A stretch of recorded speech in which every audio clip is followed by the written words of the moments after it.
Welcome back to Mr. Midnight.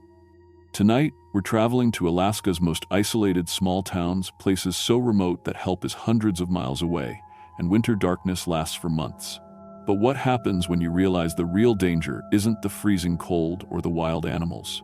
What happens when you discover that the friendly neighbors you've been living with are hiding something that will haunt you forever? These are 7 most disturbing true Alaskan small-town horror stories, and I'm warning you, some of these will make you question everything you thought you knew about survival and trust. If you're new here, subscribe to Mr. Midnight and hit that notification bell because I bring you the scariest true stories every week. Now turn off your lights, because what you're about to hear will make you grateful you don't live in these forgotten corners of Alaska. Let's begin.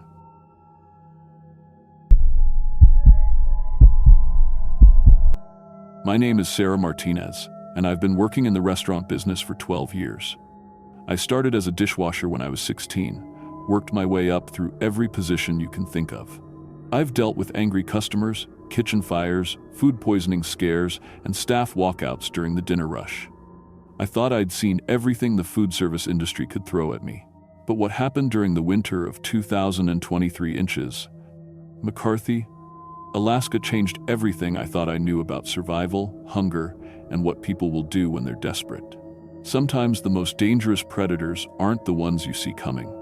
I ended up in McCarthy because I was running. My ex-boyfriend Marcus had been getting more violent, more controlling. The last time he hit me, I knew I had to disappear completely. I'd saved up some money, and when I saw a job posting for a waitress at Ma Johnson's Hotel in McCarthy, Alaska, population 28, it seemed perfect. Remote enough that Marcus would never find me, small enough that I could blend in and start over. McCarthy sits in the heart of the Wrangell Mountains, accessible only by a 60-mile dirt road that gets cut off for months during winter. It used to be a copper mining town back in the early 1900s, but now it survives on summer tourists who come to see the old mining equipment and experience real Alaska wilderness. The town has 1 hotel, 1 restaurant, 1 general store, and 28 permanent residents who tough it out through the brutal winters. Ma Johnson's Hotel was a 2-story wooden building that creaked in the wind. The restaurant took up most of the first floor, with maybe 15 tables and a small bar. Mrs. Johnson, the owner, was a heavy-set woman in her 60s, with gray hair always pulled back in a tight bun. She hired me over the phone without even meeting me, which should have been my first red flag. "We go through a lot of waitresses," she told me when I arrived in September. "Most of them can't handle the isolation. Think you can stick it out through winter?" I assured her I could. I needed this job, needed this distance from my old life. The work seemed straightforward enough. During summer, we served tourists hiking burgers, fries, and local fish. The real locals, the year-round residents, usually ordered something called the special, which Mrs. Johnson explained was whatever wild game the hunters brought in that week. The other residents were friendly enough at first.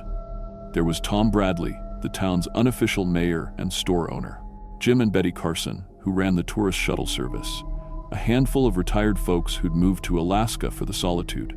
They all seemed normal, just tough mountain people who liked their privacy. But as September turned to October, and the first snows started falling, I began to notice things.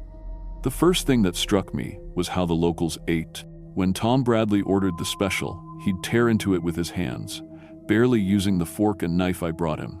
I watched him through the kitchen window one evening, gnawing on what looked like a thick steak, grease running down his chin. He ate like he hadn't seen food in weeks, even though he came in almost every day. "Tom sure loves his meat," I mentioned to Mrs. Johnson. She just smiled. Alaska men need their protein, keeps them strong through the winter. I started paying more attention. All the locals ordered their meat rare, sometimes almost raw.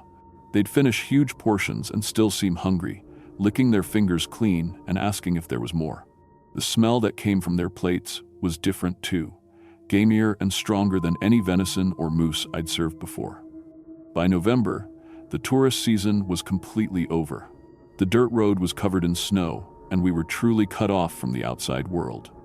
The restaurant's clientele was just the 28 residents now, and they all came in regularly for their meals. That's when I started noticing their teeth.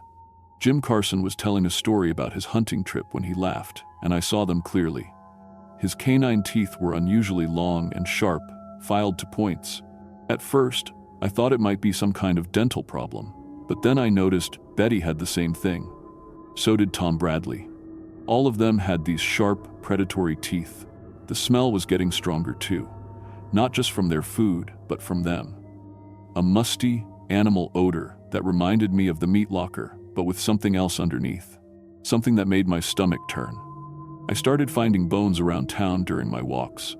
At first, I thought they were just animal remains from hunting, but some of them looked wrong. Too big for deer, too small for moose. And the way they were broken, the tooth marks on them, didn't match anything I knew about Alaska wildlife. December brought the real cold and the long darkness. The sun barely showed up for a few hours each day, and when it did, it hung low and weak in the sky. That's when Mrs. Johnson started bringing me extra meals. "You're getting too thin," she'd say, setting down a huge plate of stew or roasted meat. "Eat up, winter's not even half over." The portions were massive, way more than I could finish. When I tried to decline, she'd insist. "Sarah, honey, you need to keep your strength up. This cold will kill you if you don't have enough meat on your bones." I was gaining weight for the first time in years, which seemed odd since I was walking everywhere and working physical jobs. But the constant feeding felt almost deliberate, like they were trying to fatten me up. In January, I found the basement. I'd been working at the restaurant for 4 months, but Mrs. Johnson had always told me the basement was just storage, off limits to staff. But when I dropped a whole tray of dishes, one particularly clumsy evening, the sound of breaking plates echoed from somewhere below the floor. There. It was a space down there, and it was bigger than just storage. Late one night, after the restaurant closed, I found the door. It was hidden behind a stack of supply boxes, but when I moved them, there was a heavy wooden door with 3 different locks. It wasn't locked. The smell hit me first. Meat and blood and something else, something that made my eyes water. I used my phone's flashlight to see down the wooden steps. What I found changed everything. The basement was set up like a butcher shop. Meat hooks hung from the ceiling. There were stainless steel tables covered in brown stains. Knives and saws hung on the walls, but it was what lay on the tables that made me understand. A human hand, still wearing a wedding ring. I stumbled backward, my phone light shaking. There were more pieces. A torso without arms or legs. Body parts wrapped in butcher paper and labeled with dates. Some of the labels had names that seemed familiar, though I couldn't place them at first. Then I saw the personal belongings. Backpacks, wallets, driver's licenses, cameras, all laid out on shelves like trophies. I picked up one of the licenses with trembling hands. Mark Stevens, age 34, from Seattle. I recognized the name. He'd been in the restaurant back in August, a hiker passing through on his way to Denali. I remembered him because he'd left a really good tip and told me about his plans to camp in the wilderness for a week. There were dozens of IDs, hikers, tourists, photographers, people who'd come through McCarthy and never left. Never made it back to the main highway. I understood everything then. The wild game that the locals brought in wasn't wild game at all. I'd been serving human meat to customers for months. The residents of McCarthy weren't just tough mountain people. They were cannibals. My phone started buzzing. A text message. "Sarah, sweetie, you shouldn't be down there. Come upstairs. We need to talk. Mrs. Johnson." My blood went cold. She knew I was here. They'd been watching me. I ran up the stairs, but Mrs. Johnson was waiting in the restaurant with Tom Bradley and Jim Carson. All of them were smiling, showing those sharp teeth. "Sit down, honey, Mrs. Johnson said. Time you learned how things really work here." Tom Bradley locked the front door and put the key in his pocket. "Started about 30 years ago," he said casually. "Bad winter, really bad. Supply truck got stuck, couldn't get through until spring. We ran out of food by February. Had a choice, Mrs. Johnson continued. Starve to death or eat old Pete Kowalski after he had his heart attack. Turns out, once you try it, regular meat just doesn't taste the same." Jim Carson was sharpening a knife on a whetstone. Tourists started coming through regular after that, easy pickings. They tell people they're going camping alone, then they disappear in the wilderness. "Who's going to know? We've been feeding you all winter," Mrs. Johnson said. "Getting you nice and plump. Spring feast is coming up. right when tourist season starts again. Sort of a celebration. I looked around the restaurant where I'd worked for months, served food to these people, listened to their stories. The calendar on the wall had a date circled in red. March 15th. 2 weeks away. Previous waitresses? I asked. Oh, they're all still here, Tom laughed. In the freezer downstairs, we keep the best cuts for special occasions. I understood why the job had been available. Why Mrs. Johnson hired me sight unseen. I wasn't just an employee, I was livestock. Don't look so scared, Mrs. Johnson said. We'll make it quick. Bolt gun to the head, just like cattle, very humane. But I wasn't going down without a fight. When Jim Carson moved toward me with the knife, I grabbed the coffee pot from the warmer and threw the hot coffee in his face. He screamed and stumbled backward. I shoved Mrs. Johnson as hard as I could and ran for the kitchen. The back door was locked, but the window over the sink was unlatched. I smashed through it, cutting my arms on the glass, and tumbled out into the snow. Behind me, I could hear them shouting. Tom Bradley was yelling into a radio. She's running! Get everyone out! Block the roads! But there were no roads, just 60 miles of wilderness between me and civilization. I ran toward the old mining area, where I knew there were abandoned buildings I could hide in. The snow was knee-deep, and I didn't have a coat, but I kept moving. Behind me, I could see flashlights spreading out through the town. They were hunting me like they'd hunted all those tourists. I found an old mine shaft about a mile from town and crawled inside. It was freezing, but it blocked the wind. I could hear them calling to each other outside, their voices echoing off the mountains. She can't have gone far. Check the mining equipment. We need her back before she freezes. Meat's no good if it freezes. I stayed in that mine shaft for 3 days while a blizzard raged outside. I ate snow and chewed on tree bark to keep from starving. Every time I thought about giving up, I remembered those IDs in the basement, all those people who never made it home. When the storm finally stopped, I followed an old mining trail that led toward the main highway. It took me 2 days of walking through deep snow, but I eventually reached a highway maintenance station 40 miles from McCarthy. The workers there got me to a hospital, and I told the state troopers everything. At first, they didn't believe me. Cannibalism in modern Alaska? It sounded crazy. But when they investigated, they found everything. The basement butcher shop, the human remains, the personal belongings from 31 victims over 15 years. DNA evidence that matched missing person reports from across the country. All 28 residents of McCarthy were arrested. During the trial, they showed no remorse. Tom Bradley actually testified that they'd done what they had to do to survive, and that outsiders wouldn't understand their way of life. The judge didn't see it that way. Life sentences for all of them. I moved to Hawaii after the trial, as far from Alaska as I could get. I can't eat meat anymore. Even the smell of cooking beef makes me sick. I work at a vegetarian restaurant now, and I tell customers it's for health reasons. But sometimes, late at night, I still think about those people in that restaurant, how normal they seemed, how they smiled while they served human flesh to their neighbors, how they looked at me like I was just another meal. I learned that hunger can turn people into monsters, and that the most dangerous predators are the ones who invite you to dinner.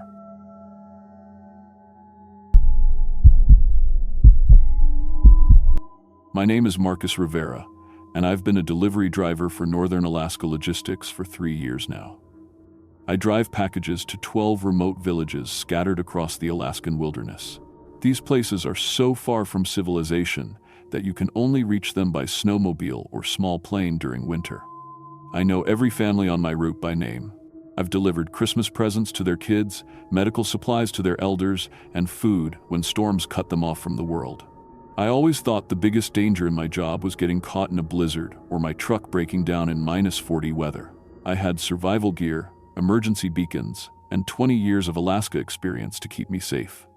But what happened this past February changed everything I thought I knew about the wilderness. There are things living in those forests that no survival manual can prepare you for. It started during my regular Monday route to the northern villages. February in Alaska means 18 hours of darkness and snow, so deep it swallows entire trees.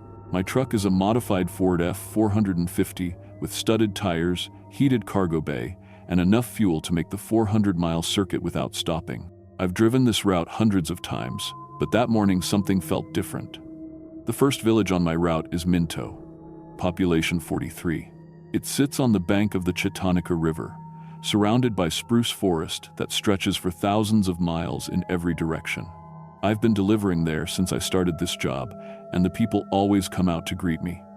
Kids especially love when I arrive because I might have toys or candy their parents ordered online. But when I pulled into Minto that February morning, no one came outside. The village was dead quiet except for the sound of my diesel engine and the wind in the trees. All the houses had their curtains drawn tight, even though it was already past noon.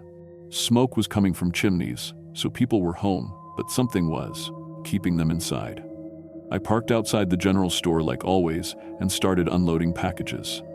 That's when I saw them, eye-high footprints in the fresh snow around the building. At first, I thought they were from bears. Alaska has plenty of grizzlies, and they sometimes wander into villages looking for food. But these prints were different. They were shaped like human feet, but 18 inches long with deep claw marks at the toes. I've seen bear tracks my whole life, and these weren't bear tracks. The spacing was wrong too. Whatever made them was walking upright on two legs, taking steps longer than any human could manage. The prints led from the forest, circled the store 3 times, then went back into the trees. Inside the store, I found Sarah Koyukuk hiding behind the counter with her 2 young kids. Sarah's husband runs the village maintenance crew, and she's never been scared of anything in her life. But when she saw me, she actually started crying with relief. "Marcus, thank God," she whispered. "Did you see them out there?" "See what?" I asked, setting down her packages. "The tall ones," her 6-year-old daughter Emma said. "They were looking in our windows last night." Sarah shushed her daughter, but I could see the fear in her eyes. "It's probably just bears," she said, but her voice shook. "Bears get confused this time of year." I wanted to believe that too, but I couldn't stop thinking about those footprints. Bears don't walk in perfect circles around buildings, and they definitely don't leave claw marks that looked almost like fingers. I finished my deliveries in Minto and drove to the next village, Rampart. The road between them is 30 miles of wilderness with no cell phone service and no other traffic. About halfway there, I had to stop suddenly. There were more of those strange footprints crossing the road, but these ones were even weirder. The tracks came down from a steep cliff on the left side of the road, crossed over, and went up another cliff on the right side. The cliff faces were almost vertical, covered in ice and snow. No bear could climb something like that, and definitely not while leaving perfect footprints every few feet like it was walking on flat ground. I got out of my truck and followed the tracks to the base of the cliff. They went straight up the rock face without any scrambling or claw marks you'd see from a normal animal. Whatever made these prints could somehow walk on vertical surfaces like they were stairs. My hands were shaking as I got back in the truck. I'd lived in Alaska my whole life, and I'd never seen anything like this. I tried to radio the other drivers in our company, but we were too far out for radio contact. All I could do was keep driving and hope I'd figure out what was going on. Rampart was even worse than Minto. The general store was completely destroyed from the inside. Shelves were torn apart, metal fixtures were bent and twisted, and there were claw marks gouged deep into the steel walls. It looked like a tornado had hit the place, but tornadoes don't leave claw marks. I found Jim Cochrane, the store owner, hiding in his basement with his rifle across his lap. Jim's a tough old guy who's lived in the bush for 60 years. He's fought off bears, survived plane crashes, and walked 50 miles through a blizzard to get help for his sick wife. Nothing scares Jim Cochrane, but when I found him in that basement, he was shaking so hard he could barely hold his gun. "Jim, what happened up there?" I asked. "The tall, hungry ones," he whispered. "They came in the night. 12 feet tall, Marcus. Arms so long they drug on the ground. Faces like people, but stretched out wrong." Jim described creatures that looked like humans who had been pulled and twisted like taffy. Their limbs were too long, their heads were too narrow, and their fingers ended in black claws. He said they moved wrong too, like their joints bent in, directions that shouldn't be possible. "They didn't want food or money," Jim said. "They just wanted to test everything, pushing on doors, pulling on windows, checking how strong the locks were, like they were learning how to get inside." I helped Jim board up his broken windows and drove him to his sister's house on the other side of the village. The whole time, I felt like we were being watched from the forest. Every shadow between the trees seemed to move, and twice I thought I saw something tall disappearing behind the spruce trunks. My next 3 stops were Manly Hot Springs, Stevens Village, and Circle. Each village had the same story. Strange tracks around the buildings, people hiding indoors, and signs that something large and intelligent had been testing their defenses. In Stevens Village, I found scratches on every door and window in town, like something was checking which ones would be easiest to break. In Circle, the power lines had been cut with surgical precision. Whatever did it knew exactly which wires to cut to knock out electricity without electrocuting itself. That's when I realized these weren't just animals. They understood human technology well enough to disable it. The worst part was the pattern. Every village reported the same thing. The creatures showed up exactly one day after I made my deliveries there. It was like something was following my route, arriving at each place after I left them with fresh supplies. By the time I reached my last stop, a tiny place called Fort Yukon, it was already dark. The village elder, Robert Peter, was waiting for me with most of the other adults. They all had hunting rifles and serious expressions. "Marcus," Robert said, "we need to talk." They brought me into the community center and showed me something that made my blood run cold. Carved into trees all around their village were strange symbols, geometric shapes, and lines that formed complex patterns. The carvings were fresh, cut deep into the bark, with something sharp enough to slice through frozen wood like butter. "These appeared after you left last week," Robert explained. "Every night, there are more of them. We think there's some kind of countdown." He was right. The symbols were getting more complex, building toward something. And based on the pattern, whatever they were counting down to would happen in 2 days. "Robert," I said, "you need to evacuate the village. Get everyone out tonight." "Where would we go?" he asked. "The nearest town is 200 miles away, and we don't have enough fuel or vehicles to move 40 people through the wilderness in winter." He was right. These villages existed in isolation because that's the only way they could survive. Moving everyone in winter would be almost impossible, and there was nowhere to take them anyway. I tried calling my dispatcher on the satellite phone, but when I finally got through, nobody believed me. My supervisor thought I was having a breakdown from the isolation and cold.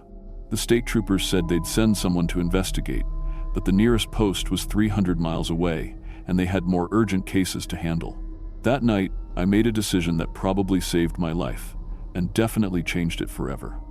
Instead of driving back to Fairbanks like I was supposed to, I parked my truck in the forest outside Fort Yukon and waited.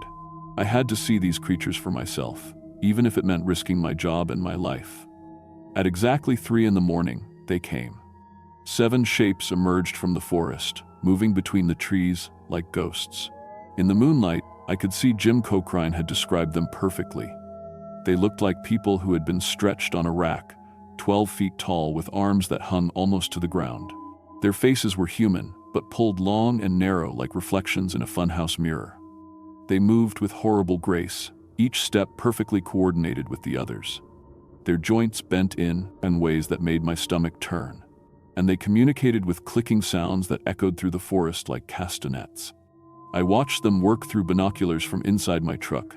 First, they disabled the village generator by pulling specific wires without damaging anything else. Then, they cut the satellite internet connection with surgical precision. Within 15 minutes, Fort Yukon was completely cut off from the outside world. Then they started entering houses. The creatures could somehow open locked doors without breaking them. They moved through the village like they owned it, going into each house and coming out carrying sleeping people.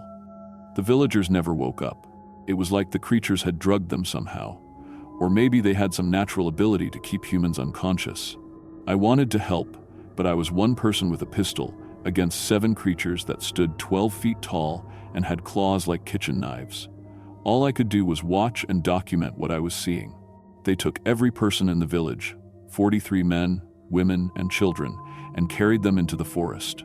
It took them less than an hour to completely empty Fort Yukon without making enough noise to wake anyone up. I followed them at a distance, using my snowshoes to move quietly through the trees. They traveled for miles through terrain that should have been impossible to navigate in the dark, carrying unconscious people like they weighed nothing at all. Finally, they brought their captives to a cave system built into a hillside. The entrance was hidden behind fallen logs and thick brush, invisible unless you knew exactly where to look. I watched them carry the villagers inside, then waited until the creatures moved deeper into the caves before following. What I found inside that cave system still gives me nightmares. The main chamber was huge, carved out of solid rock with tool marks that looked almost human. But the most horrifying part was the cages. Dozens of them, built from logs and rope, each one containing unconscious people from different villages. I recognized faces from Minto, Rampart, Stevens Village, and all the other places on my route. These creatures had been collecting people for months, maybe years. They had villagers I delivered packages to just weeks before, all of them alive but unconscious in primitive prisons. Deeper in the caves, I found evidence that made everything even worse. Bones picked clean and sorted by size, tools made from human remains, and worst of all, smaller cages that looked like they were designed for children. These things weren't just predators. They were farmers, and they'd been raising humans like livestock in the remote Alaskan wilderness. I tried to free some of the captives, starting with Robert Peter from Fort Yukon. But when I opened his cage, he was too drugged to wake up or walk. I'd need help to get even one person out, and there were dozens of them scattered through multiple cave chambers. That's when I triggered their alarm system. I must have stepped on a tripwire or pressure plate hidden in the cave floor. Suddenly, the clicking sounds erupted from every direction, echoing through the tunnels like an angry insect hive. The creatures were calling to each other, coordinating a hunt. I ran through those caves like my life depended on it, because it did. Behind me, I could hear them coming, the scraping of claws on stone, the clicking communication, and footsteps that didn't sound quite human. They moved through their tunnels like they'd memorized every inch, while I was stumbling blind through passages I'd never seen before. Somehow, I found a different exit, a narrow crack that led to an underground stream. The water was so cold it felt like liquid fire, but I jumped in anyway. The current carried me through a flooded passage and out into a river miles from the cave entrance.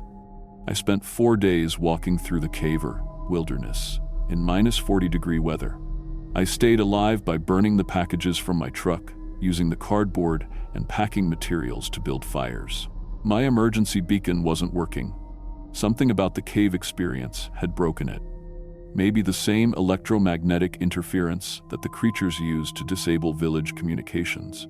Finally, I reached the park's highway and flagged down a state trooper. But when I tried to explain what had happened, he thought I was hallucinating from hypothermia and exhaustion. He took me to the hospital in Fairbanks, where doctors said I was lucky to be alive but clearly suffering from severe psychological trauma. When the authorities finally investigated, they found all the villages on my route completely empty. But there were no signs of struggle, no evidence of the creatures, and no trace of the cave system. It was like 400 people had simply vanished into thin air. The worst part was my delivery logs. According to the computer system, I'd been delivering packages to people who had no record of existing. The villages were listed as abandoned in official state records, and they had been for over 20 years. Further investigation revealed that people had been disappearing from remote Alaskan communities for decades. Missing person reports were filed in different jurisdictions, scattered across state and federal agencies, so nobody ever noticed the pattern. Small villages would gradually lose population until they were completely empty, then get written off as victims of economic migration or climate change. I quit my job that week. Northern Alaska Logistics said I'd had a psychological breakdown and offered me disability leave, but I knew what I'd seen was real. Those creatures were still out there, managing human populations like a renewable resource, harvesting isolated communities that nobody would miss. I've spent the last 8 months trying to warn other people who work in remote areas. Delivery, drivers, bush pilots, mining crews, research teams, anyone who might encounter these things in the wilderness. Most of them think I'm crazy, but a few have shared stories that make my blood run cold. Strange tracks, missing people, villages that seem to shift locations, and always the feeling of being watched from the forest. The creatures are still out there. They're intelligent enough to cover their tracks and patient enough to farm humans for generations without being detected. They know we're weaker in winter, more isolated, more dependent on technology that they can easily disable. If you work in remote Alaska, watch for the signs. Unusual tracks around your worksite, power and communication failures that seem too convenient, people going missing from isolated communities. And if you ever see symbols carved into trees around where you work, get out immediately. Don't wait, don't investigate, just leave and never come back. Those tall things are always hungry, and they're always patient. They've been feeding on us for longer than anyone realizes, and they're not going to stop just because one delivery driver escaped to tell the truth. I know they're still watching me. Sometimes I see tracks around my apartment building in Anchorage. Sometimes my internet cuts out for no reason, or my phone battery dies when it was fully charged. They remember me, and they know I'm trying to warn people. But I can't stop. Too many people have disappeared, and too many more will disappear if someone doesn't keep telling this story. The authorities won't listen, the media won't believe it, and the government doesn't want to admit they've lost control of whole sections of Alaska to something that shouldn't exist. All I can do is keep warning people and hope that someday, someone with more resources and authority will take this threat seriously. Until then, those creatures will keep harvesting human lives from the wilderness, patient and methodical and utterly inhuman. They're out there right now, planning their next collection, and there's nothing any of us can do to stop them. The end.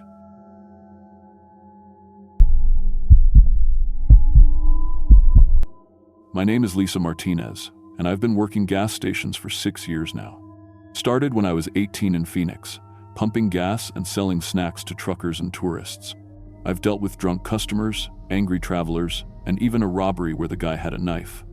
I thought I'd seen it all, but what happened during my 3 months in Chicken, Alaska, changed everything I thought I knew about the living and the dead. I moved to Alaska in May 2023 because I needed a fresh start. My boyfriend cheated on me, I lost my apartment, and Phoenix felt like a dead end. When I saw the job posting for a night attendant at the only gas station in Chicken, Alaska, I figured why not? The pay was double what I made in Arizona, and I needed the money. Population 7 people, how hard could it be? The Chicken Creek gas station sits right on the Taylor Highway, about 40 miles from the Canadian border. It's the only fuel stop for hundreds of miles during the summer months when the road stays open.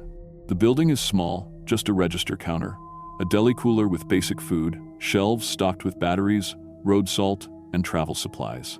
Behind the counter, there's a tiny office with a security monitor showing the gas pumps outside.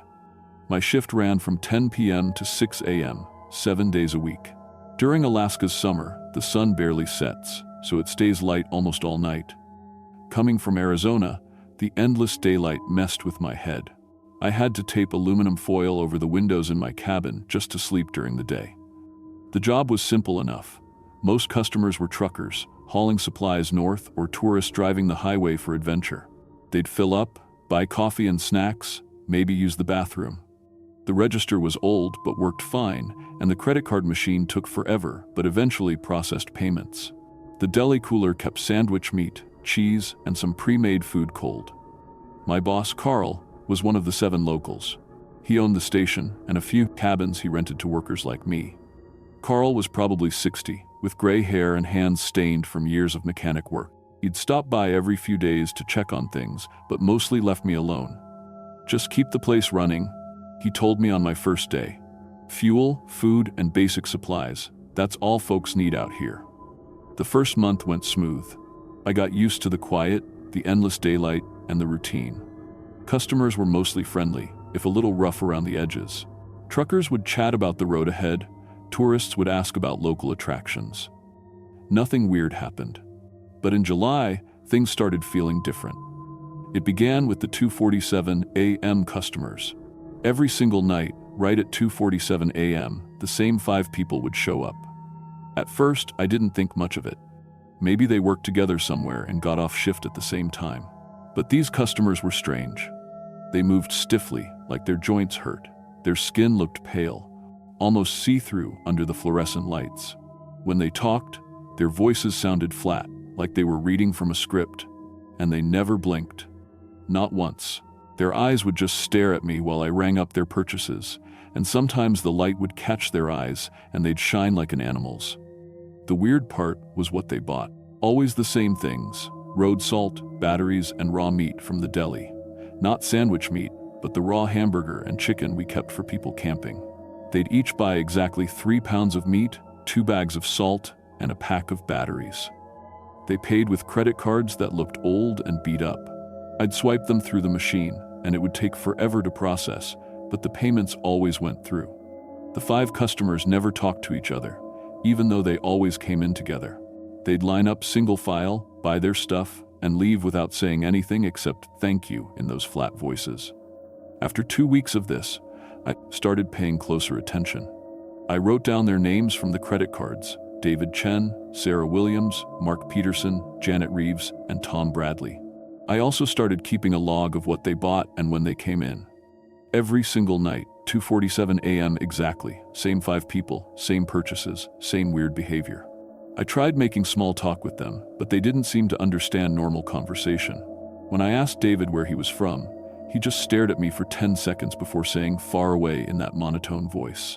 When I told Sarah to have a good night, she tilted her head like she didn't understand what I meant. One night, I watched them through the security camera after they left. Instead of getting in cars, they walked around behind the building. I grabbed a flashlight and went outside to see what they were doing. They were burying their purchases. All of them, digging holes with their bare hands and putting the meat, salt, and batteries in the ground. They covered everything up and walked away into the woods without a sound. I waited until they were gone, then dug up one of the holes. Inside was a bag of spoiled hamburger meat, salt that had turned gray, and batteries that were completely dead. It looked like it had been buried for weeks, not minutes. The next morning, I called Carl to ask about the 247 customers. His voice got quiet when I described them. "Lisa, you need to stop asking about those people," he said. "Just ring them up and let them go. Don't talk to them, don't follow them, and definitely don't mess with anything they do outside." "But Carl, they're burying rotting food behind your building every night. Doesn't that seem weird to you?" "Girl, there's a lot of weird things happen out here. Some things are better left alone." He hung up before I could ask more questions. That night, I decided to look up the names from their credit cards. I used the computer in the office to search online, and what I found made my hands shake. David Chen died in a car accident on the Taylor Highway in 1995. His car hit black ice and went off the road at mile marker 127, just 5 miles from the gas station. Sarah Williams died in 1998, also in a car crash.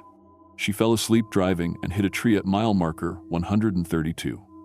Mark Peterson died in 2001 when his truck rolled over during a snowstorm. Janet Reeves died in 2003 inches a plane crash. She was flying supplies to a mining camp when her small plane went down in the woods near the highway.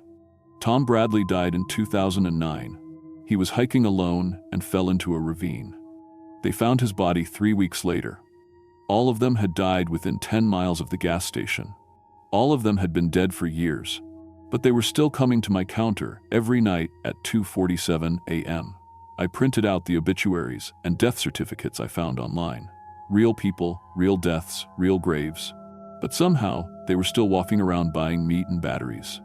The next night, when they came in, I watched them more carefully. Their skin wasn't just pale, it was gray. When I handed David his receipt, our fingers touched. His hand was ice cold, like he'd been outside in winter without gloves. I also noticed they didn't breathe. Their chests never moved up and down. They just stood there like mannequins until it was time to pay and leave. I started having trouble sleeping during the day. Every time I closed my eyes, I saw their blank stares and heard their flat voices. I kept thinking about those cold fingers and the way they moved like their bodies were stiff. A week later, I found something that made everything worse. I was cleaning out a storage closet in the office when I discovered a journal hidden behind some boxes. It belonged to Tommy Hendricks, the guy who worked the night shift before me. The journal was full of notes about strange customers. Tommy had documented 47 different people who came to the station at night, people who were supposed to be dead. He'd researched them all, found their death certificates, and figured out they all died in accidents on the Taylor Highway. According to his notes, the Taylor Highway had an unusually high number of fatal accidents. Something about this stretch of road caused people to crash and die. And apparently, when they died here, they didn't stay dead. Tommy wrote that the dead people were trapped somehow. They couldn't move on, so they kept coming back to the last place they remembered being alive. For most of them, that was the gas station where they'd stopped for fuel before their accidents. The worst part of Tommy's journal was the last entry, dated 3 months ago. They know I can see them for what they really are. I tried talking to Sarah tonight, told her she needed to remember that she died in 1998. She got angry, really angry. Her face changed, and she tried to grab me. I got away, but now they're all watching me. They stand outside my cabin at night. I think they want me to stop working here, but I'm afraid of what they'll do if I quit. Carl won't help. He knows about them, but pretends everything is normal. I don't know what to do. That was Tommy's last entry. According to Carl, Tommy quit without notice and moved back to the lower 48. But reading his journal, I suspected something else happened to him. I decided to test Tommy's theory. The next night, when the 5 customers came in, I looked right at David and said, "You died in 1995, didn't you?" His face changed instantly. The blank expression disappeared, replaced by something angry and confused. His mouth opened, but no sound came out. Then he lunged across the counter and grabbed my throat. His grip was impossibly strong, like a machine. I couldn't breathe or scream. His face was twisted with rage, and his eyes were completely black. I clawed at his hands, but it was like trying to bend steel. The other 4 customers just stood there, watching, their faces showing the same angry confusion. I managed to grab a bottle of window cleaner from under the counter and spray it in David's eyes. He let go and stumbled backward, making a sound like grinding metal. All 5 of them backed toward the door, staring at me with those black eyes. Then they left. But I knew they'd be back. I tried calling Carl, but his phone went straight to voicemail. I tried calling the police, but the nearest station was 200 miles away, and I didn't think they'd believe me anyway. The rest of my shift, I kept the doors locked and watched the security monitor. Around 4 a.m., I saw shapes moving around the building. They were out there, circling the station like predators. When my shift ended at 6 a.m., I ran to my truck and drove straight to my cabin. But as I pulled into the driveway, I saw them. All 5 dead customers standing in my yard, perfectly still, just watching. I stayed in my truck with the engine running. They didn't move for 30 minutes. Then, as the sun got brighter, they walked away into the woods. I didn't sleep that day. I couldn't. Every time I looked out my windows, I expected to see those pale faces staring back at me. That night, I almost didn't go to work. But I needed the money, and I didn't know where else I could go. When I got to the station, everything looked normal. But at 2:47 a.m., they came back. This time, they didn't buy anything. They just stood at the counter, staring at me with those black eyes. I didn't say anything. After a few minutes, they left. But now they were coming every hour. 11 p.m., 12 a.m., 1 a.m., 2 a.m. Always the same 5, always just standing and staring. They never said anything, never bought anything. They were waiting for something. I tried to leave town the next day. I packed my stuff, loaded my truck, and started driving south on the Taylor Highway. But 20 miles from town, my truck just died. The engine made a grinding sound and stopped. I was stranded at mile marker 127, now the exact spot where David Chen had died in 1995. I called for help, but my phone had no signal. I started walking back toward town, but before I got a mile, I heard footsteps behind me. I turned around and saw all 5 dead customers following me. They were walking in single file, their movements perfectly synchronized. I ran. I ran harder than I'd ever run in my life, but they kept pace with me without even breathing hard. They were herding me back toward the gas station. When I got back to town, I went straight to Carl's house. I pounded on his door until he answered, and I told him everything. About the dead customers, about Tommy's journal, about them following me. Carl listened, then shook his head sadly. "Lisa, I tried to warn you to leave them alone. You knew about this? You knew they were dead?" "Course I knew. This highway's been cursed for 30 years. People die here, and they don't stay dead. Something about this place won't let them go." "Then why didn't you tell me?" "Because knowing makes it worse. Once they realize you can see them for what they are, they won't leave you alone." Tommy found that out. "What happened to Tommy?" Carl looked away. "We found him in his truck, engine compartment. Looked like he crawled in there and died. But that don't make sense, does it?" I felt sick. They killed him. They don't understand they're dead. When someone reminds them, it makes them angry. They just want things to stay the same, forever. "I'm not staying here, Carl. I'm leaving tonight." "No, you're not." His voice was firm. You can't leave. They won't let you. This place needs someone living to serve the dead. That's how it works. I didn't believe him, but that night when I tried to leave again, my truck wouldn't start. The engine was completely dead. I popped the hood and found bones wedged into the engine block. Human bones, Tommy's bones. The dead. Customers had put them there to trap me, just like they'd trapped him. I went back to the gas station because I didn't have anywhere else to go. At 2:47 a.m., the 5 customers came in, but this time, they spoke. You work here now, David said in that flat voice. You serve us, forever. We need the routine, Sarah added. We need someone alive to sell us things. If you try to leave, you'll join us, Mark said. But you won't remember who you were. I understood then. The gas station sat on some kind of supernatural anomaly that trapped the dead.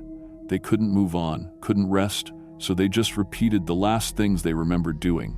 Coming to the gas station, buying supplies for trips they'd never finish. But the anomaly needed a living person to maintain the routine. Someone to ring up their purchases, to keep the illusion of normal life going. When one attendant died or disappeared, another would be hired.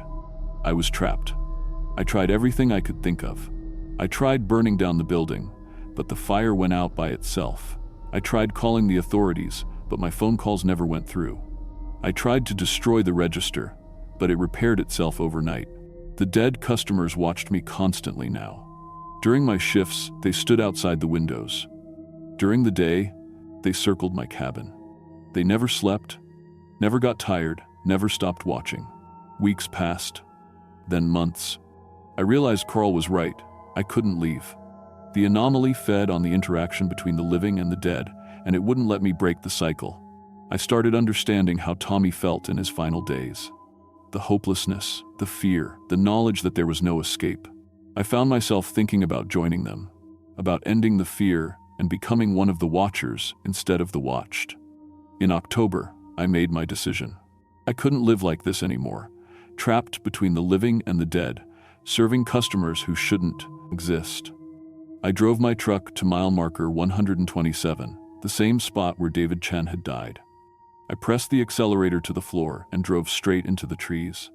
The crash should have killed me instantly, but instead of dying, I felt myself getting cold. My heartbeat slowed, then stopped. My breathing became shallow, then ceased altogether. But I was still aware, still conscious, just different. I climbed out of the wrecked truck and walked back to the gas station. It was 2:47 a.m. when I arrived.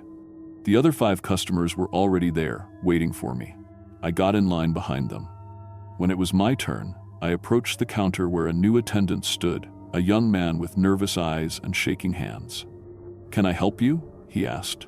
I looked at the shelves behind him and pointed to what I needed. 3 pounds of hamburger meat, 2 bags of road salt, and a pack of batteries. He rang up my purchase with trembling fingers. When he handed me the receipt, our fingers touched. His skin was warm, mine was ice cold. "Thank you," I said in the same flat voice I'd heard so many times before. The new attendant nodded, but I could see the fear in his eyes. He knew something was wrong, just like I had known, months ago, when I first saw the customers who didn't blink. I walked outside with the others. We went behind the building and buried our purchases in the soft earth. The meat would rot, the salt would turn gray, the batteries would die.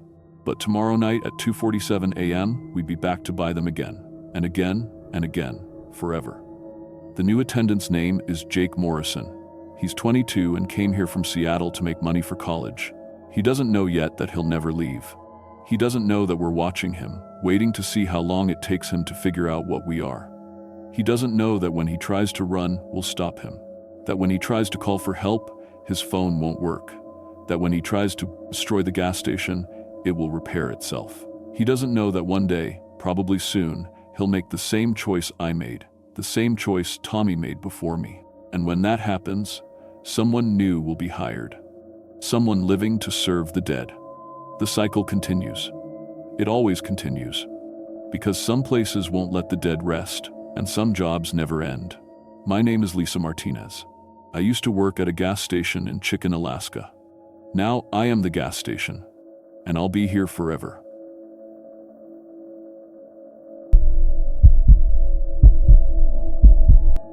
My name is Carl Morrison, and I've been doing repair work and odd jobs for 22 years. I started right after high school, working with my uncle's construction crew in Seattle. Over the years, I learned everything: plumbing, electrical work, roofing, you name it. I got my contractor's license when I was 25, but I never liked being tied down to one place or one boss.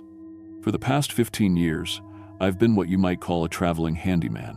I drive my pickup truck from town to town, especially in Alaska, fixing what needs fixing and moving on. I like the small places where people pay cash and don't ask too many questions. Remote towns where winter is hard and good repair work is worth its weight in gold. I've fixed generators in -40 weather, repaired roofs during storms, and worked in places so isolated that the nearest neighbor was 50 miles away. I thought I'd seen everything a small town could throw at me. I was wrong. What happened in Wiseman, Alaska, during the fall of 2019 changed everything I thought I knew about isolated communities. Some places aren't just remote, they're hiding something. And sometimes, that something has been watching and waiting for someone like me to show up. **, Section 2. Professional context and setup, **. I rolled into Wiseman on a Tuesday morning in late September. My truck was loaded with tools, spare parts, and enough supplies to last a month. The town sits about 60 miles north of Fairbanks, right on the edge of the Arctic Circle. Population 14, according to the sign 9, though I'd find out later that number wasn't exactly accurate. Wiseman isn't much to look at. A handful of cabins scattered along a gravel road, a tiny general store, and the old Wiseman Trading Company building that serves as the town's unofficial meeting place. The Koyukuk River runs nearby, and the whole place is surrounded by endless forest and mountains. I'd gotten the job through word of mouth, like most of my work. Someone knew someone who knew that Wiseman needed help getting ready for winter. Roofs needed patching, generators needed servicing, and several buildings needed their heating systems checked. Standard stuff, really. The kind of work I could do with my eyes closed. What struck me first was how quiet everything was. Not the peaceful quiet you expect in a small town, but something else. The kind of quiet that makes you look over your shoulder. Even the birds seemed to keep their voices down. The woman who met me at the trading post was named Elena. She was about 50, with graying hair and nervous eyes that kept darting around while she talked. She showed me the list of work that needed doing. Routine maintenance on 6 different buildings, mostly winterization stuff. Good money for a few weeks' work.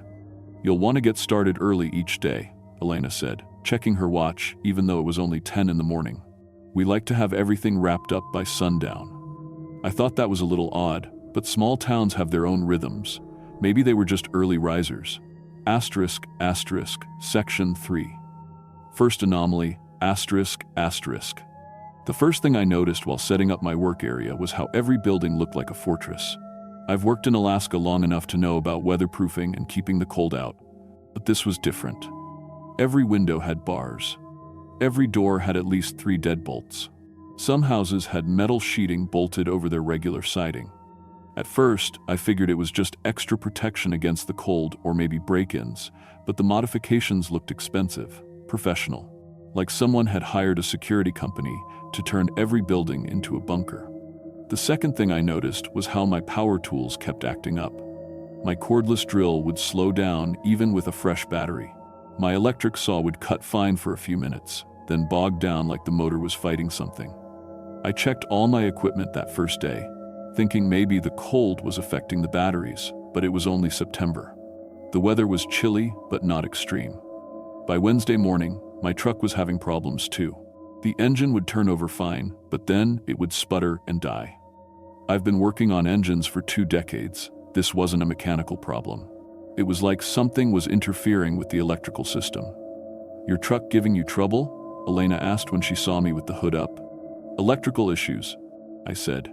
"Never had problems like this before." She exchanged a look with an older man named Tom who'd been watching me work. Neither of them seemed surprised. "Happens sometimes," Tom said. "Interference from the mountains, maybe. Radio waves get funny up here." That was my first real hint that something wasn't right. Radio waves don't make truck engines stall out. **. Section 4. Escalation **. By Thursday, I was starting to pay closer attention to the people. They were friendly enough during the day, but everyone had this nervous energy. Conversations would stop when I walked up. People would glance at the sky and check their watches constantly. I was working on a generator behind one of the cabins when I found the first set of marks, deep gouges in the metal siding, running in parallel lines like claw marks. But these weren't made by any animal I knew. The scratches went right through the steel sheeting, through quarter-inch metal like it was cardboard. Bears? I asked Elena when I showed her. She looked at the marks and went pale. Something like that. Must be one hell of a bear to cut through steel like this. We have some unusual wildlife up here, she said. That's why we have the curfew. Curfew? 9 p.m. Everyone stays inside after 9 p.m., no exceptions. I'd never heard of a curfew for wildlife, but Alaska has its own way of doing things. Still, I made a mental note to ask more questions. That afternoon, while replacing some wiring in the trading post, I overheard Elena talking to Tom in the back room. How much longer do you think we can keep this up? She was saying. As long as we have to, Tom replied. At least his electrical work isn't making it worse this time. This time, last handyman we had, his equipment interfered with their communications, made them angry. What happened to him? There was a long pause. He left. Quickly. I stopped what I was doing and listened harder, but they'd moved away from the door. Their voices dropped to whispers. Asterisk, asterisk, Section 5. Climax and Revelation. Asterisk, asterisk, Friday night. I decided to break the curfew. I'd been hearing things after dark all week, sounds from the forest that didn't match any animal I knew. Mechanical noises mixed with something that sounded almost like growling. My curiosity finally got the better of me. At 9:30 p.m., I grabbed a flashlight and headed toward the tree line behind my cabin. The sounds were coming from deeper in the woods, maybe half a mile out. I'm not usually the type to go wandering around in the dark, but after 22 years of fixing things, I don't like unsolved mysteries. The first thing I saw stopped me cold. Moving between the trees were shapes that shouldn't exist. They looked like animals at first glance, about the size of wolves, but something was wrong with them. Parts of their bodies gleamed like metal in my flashlight beam. Their eyes reflected light like a cat's, but they glowed with an electric blue color that wasn't natural. I clicked off my flashlight and crouched behind a tree, watching. There were at least 6 of them moving through the forest, and they made sounds like machinery, clicks and whirs mixed with animal breathing. As my eyes adjusted to the darkness, I could see more details that made my skin crawl. These things were part animal, part machine. Metal plates were fused with what looked like fur or hide. Their claws were definitely metal, long, curved blades that scraped against rocks and tree bark as they moved. When they turned their heads, I could see mechanical joints in their necks. One of them stopped about 50 feet from where I was hiding. It lifted its head and made a sound that froze my blood. It was calling my name. In my own voice. "Carl," it said in perfect imitation of my voice. "Carl, where are you?" I held my breath and didn't move. The thing called out a few more times, then rejoined the group. They moved on, but I stayed hidden for another 20 minutes before creeping back to my cabin. Saturday morning, I cornered Elena at the trading post. "I know something's going on here," I said. "I saw those things in the woods last night." She looked around to make sure we were alone, then motioned for me to follow her to the back room. "How much did you see?" she asked. "Enough." "What are they?" Elena sighed and sat down heavily. "We call them the hybrids. They showed up about 7 years ago, some kind of military experiment that went wrong." "Military?" "There's an old research facility up in the mountains. Been abandoned for maybe 10 years now. The story we heard is that they were trying to create some kind of living weapon, part animal, part machine. The project got shut down, but something went wrong with the containment systems. These things got loose. And you've just been living with them for 7 years? What choice do we have?" We reported it to the authorities, but every official who came to investigate, well, let's just say they never made it back out to file their reports. These things can mimic human voices perfectly. They've been impersonating government officials, rescue workers, anyone who might bring help. My blood went cold. How many people? We started with 43 residents. Now there's 14 of us left. The rest. She shuddered. We think they're being used for something. Breeding? Maybe. Making more of those things. Jesus Christ, why didn't you leave? Some tried. The creatures can track vehicles, electronics, anything that puts out an electrical signal. They're smart, Carl, smarter than any animal should be, and they're getting smarter every year. That's when Tom walked in, carrying something that looked like an old radio. We've been monitoring their communications, he said. They talk to each other through some kind of electromagnetic signals. Your electrical work this week has been interfering with their network. Interfering how? Making static, disrupting their coordination. They've noticed. Elena and Tom exchanged a worried look. They know you're here, Elena said. And they know you're a threat. *** Section 6. Climax continuation and escape ***. That night, they came for me. I was lying in my cabin, fully dressed and ready to run, when I heard my truck engine start up outside. But I had the keys in my pocket. I looked out the window and saw one of the hybrids sitting in the driver's seat, its metal claws somehow manipulating the ignition. Then I heard voices calling from the woods. My voice, Elena's voice, Tom's voice, all mixed together in a horrible chorus. Carl, come outside. We need your help, Carl. There's been an accident. The voices were so perfect that for a moment I almost believed them. That's when I realized how the others had been taken. These things could replicate anyone's voice with deadly accuracy. I grabbed my tool bag and slipped out the back window. Elena had told me about the underground bunkers where most of the real residents were hiding. If I could reach the hidden entrance behind the trading post, I might have a chance. The hybrids had surrounded my cabin. I counted at least 8 of them, moving with coordinated precision. Their glowing blue eyes swept back and forth like searchlights. One of them spoke in Elena's voice. Carl, why are you hiding? We're trying to help you. I made it to the trading post and found the hidden hatch Elena had described. It led to a tunnel system that connected several buildings underground. That's where I found the truth about Wiseman's population. There weren't 14 people living in the town, there were 23, all crammed into an underground bunker system they'd built over the past 7 years. The buildings above were mostly decoys, maintained to make the town look normal from the outside. They can detect body heat and electrical activity, Elena explained as she led me through the tunnels. Down here, we're shielded by the earth and metal lining we installed. But my presence had upset their careful balance. The hybrids knew there was an extra person in town, and they were systematically searching every building. That's when Tom came up with a desperate plan. 1. Your electrical equipment has been disrupting their communications, he said. What if we could amplify that interference? Really mess up their coordination? I thought about it. I've got a portable generator and some high-output electrical equipment. If we could create enough electromagnetic noise, it might scramble their signals long enough for us to escape. It was risky.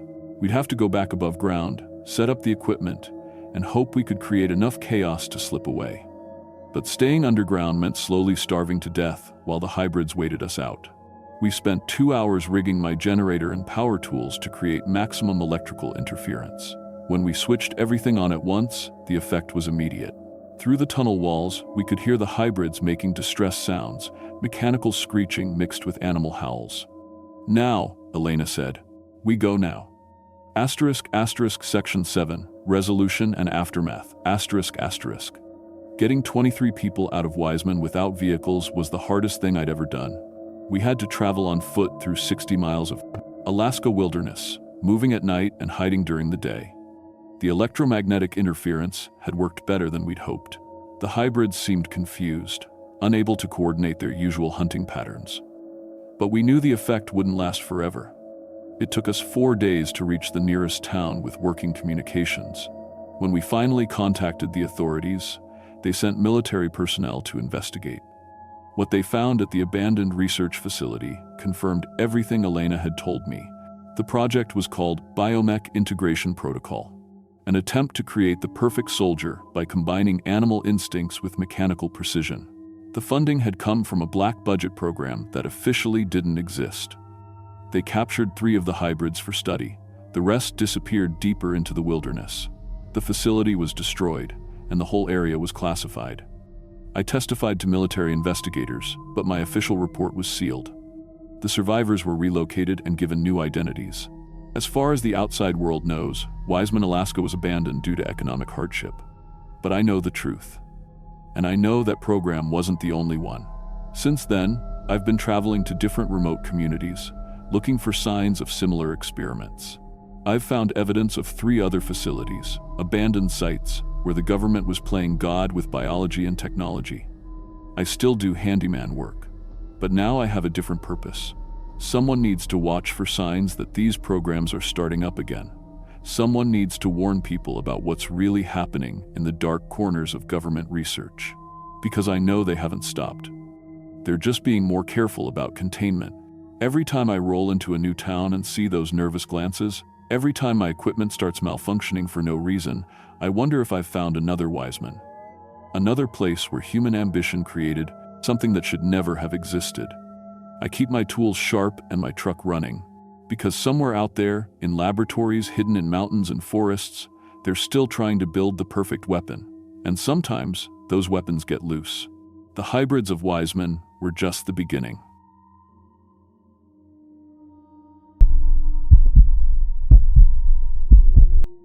My name is Tony Ritchie, and I used to sleep at night. Used to trust my neighbors. Used to believe that the worst thing about living in Healey, Alaska was the cold. I've been the town's only mechanic for 25 years.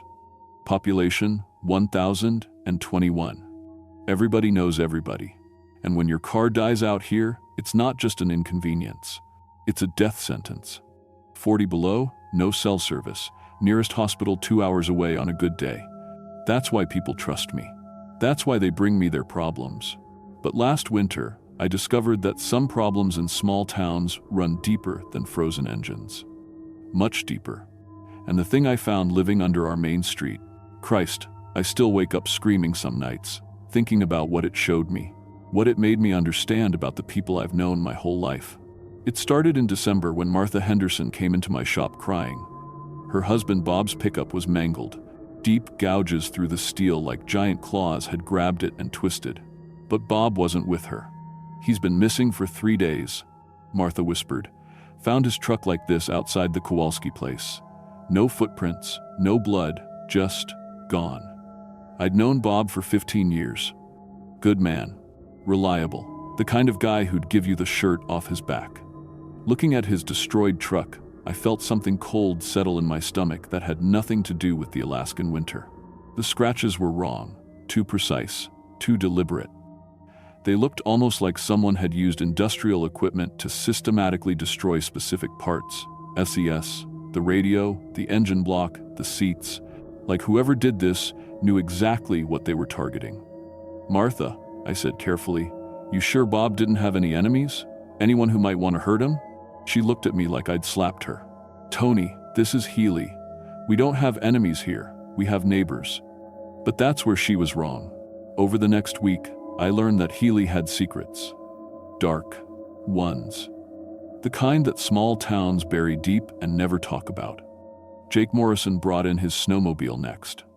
Same type of damage, same precise destruction. But Jake was different when he came to pick it up. Quiet. Jumpy. He kept looking over his shoulder like something was following him. "Jake, you okay?" I asked. He grabbed my arm, his grip so tight it hurt. "Tony, you ever hear stories about this town? Old stories?" I had. Every Alaskan town has its legends. Usually about miners who went crazy from isolation, or native spirits angry about stolen land. But Jake's eyes had a haunted look that made my skin crawl. "What kind of stories?" "The kind where people disappear," he whispered, "and where the ones who come back aren't quite right anymore." That night, I stayed late at the shop, going through old repair records. 25 years of fixing vehicles in Healey, and I'd never noticed the pattern before. Every few years, there'd be a cluster of vehicle damage reports, always the same type of destruction, always followed by missing person reports. But here's what made my blood run cold. Some of those missing people had eventually come back, and according to my records, they'd brought their vehicles in for repairs afterwards. Normal repairs, like nothing had happened. I pulled out the files on Bob Henderson's previous visits. 3 years ago, he'd brought in his truck for routine maintenance. But looking at the paperwork now, I noticed something I'd missed before. The mileage was wrong. Way wrong. like he'd driven hundreds of miles that didn't exist on any map. And his signature looked different. Similar, but off. Like someone had been practicing how to write his name. I started paying closer attention to my customers, really looking at them. And that's when I noticed things that should have been obvious years ago. Sarah Chen came in for an oil change the week after her snowmobile incident, but Sarah moved differently now. Her walk was too stiff, too measured, like she was concentrating hard on how to move her own legs. And when she smiled at me, it didn't reach her eyes. "How's everything, Sarah?" I asked. "Everything is fine, Tony," she said. But her voice was flat, emotionless, like she was reading from a script. I watched her through the window as she left. She walked to the street corner, then just stood there for 10 minutes, staring at nothing. When a car came, she turned and waved at the driver with mechanical precision. The car stopped, and I saw the driver's face through the windshield. It was Bob Henderson, the Bob Henderson who'd been missing for 2 weeks. He looked right at me through my shop window and smiled. But it wasn't Bob's smile. It was too wide, showing too many teeth, and his eyes were completely black. That night, I broke into the town records office. I had to know what was happening. What I found in the basement files made me understand why Martha Henderson had been so afraid and why she'd stopped asking questions about her husband. The records went back 70 years. Missing person reports, always in clusters, always followed by resolution reports when the missing people returned. But the handwriting in the resolution reports was always the same. Every single one, like the same person had been filling them out for decades. But the worst part was the medical examiner's reports. Hidden in a locked file cabinet were autopsy records for people who were supposed to be alive. Bob Henderson had an autopsy report dated 3 days after I'd seen him driving down Main Street. Cause of death: complete cellular replacement with unknown organic material. According to the report, what came back wearing Bob's face wasn't Bob at all. It was something else. Something that had learned to perfectly mimic human appearance and behavior. And there were dozens of these reports. Dozens of people in Healey who weren't people anymore. I realized I'd been living in a town full of imposters for years, maybe decades. People I'd known, trusted, worked for, all of them replaced by something that could wear human faces like masks. But the most terrifying question was, how many of them were there? And how long before they decided they didn't need the real Tony Ritchie anymore? The next morning, I found my shop's security system had been tampered with. Someone had been inside, but nothing was stolen. Instead, I found my tools arranged in perfect geometric patterns. My wrenches laid out in size order. My spare parts organized with inhuman precision, and on my workbench, written in motor oil, was a message. "We know you know." I should have run, should have packed up and left Healey that morning. But where could I go? How far had this spread? For all I knew, the whole state was full of these things, these perfect human mimics that had been slowly replacing real people for generations. Instead, I decided to find out what they really were. And that decision almost cost me more than my life. It almost cost me my humanity. I followed the fake Sarah Chen home that night. She lived in the same house, drove the same car, even had the same cat. But she fed the cat motor oil instead of food, and the cat drank it happily. I watched through her window as she sat in her living room, perfectly still for 4 hours straight.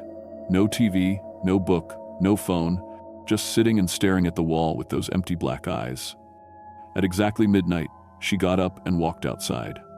I followed her through the snow, staying far enough back that she wouldn't notice me. She walked straight to the center of town, to a storm drain that I'd driven past thousands of times without thinking about it.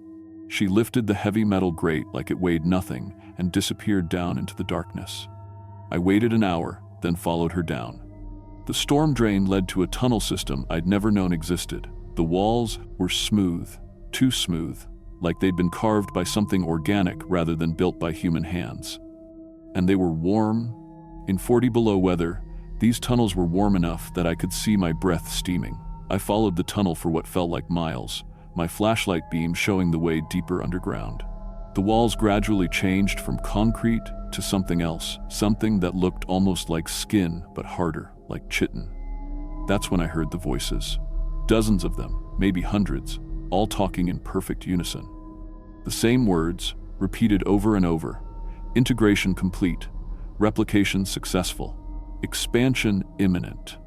The tunnel opened into a massive cavern, and what I saw there broke something fundamental in my mind. It was like looking into hell, but hell designed by something that had studied human anatomy for decades. The cavern was full of them, the things that had been wearing my neighbors' faces. But here, in their natural state, they dropped the human disguise.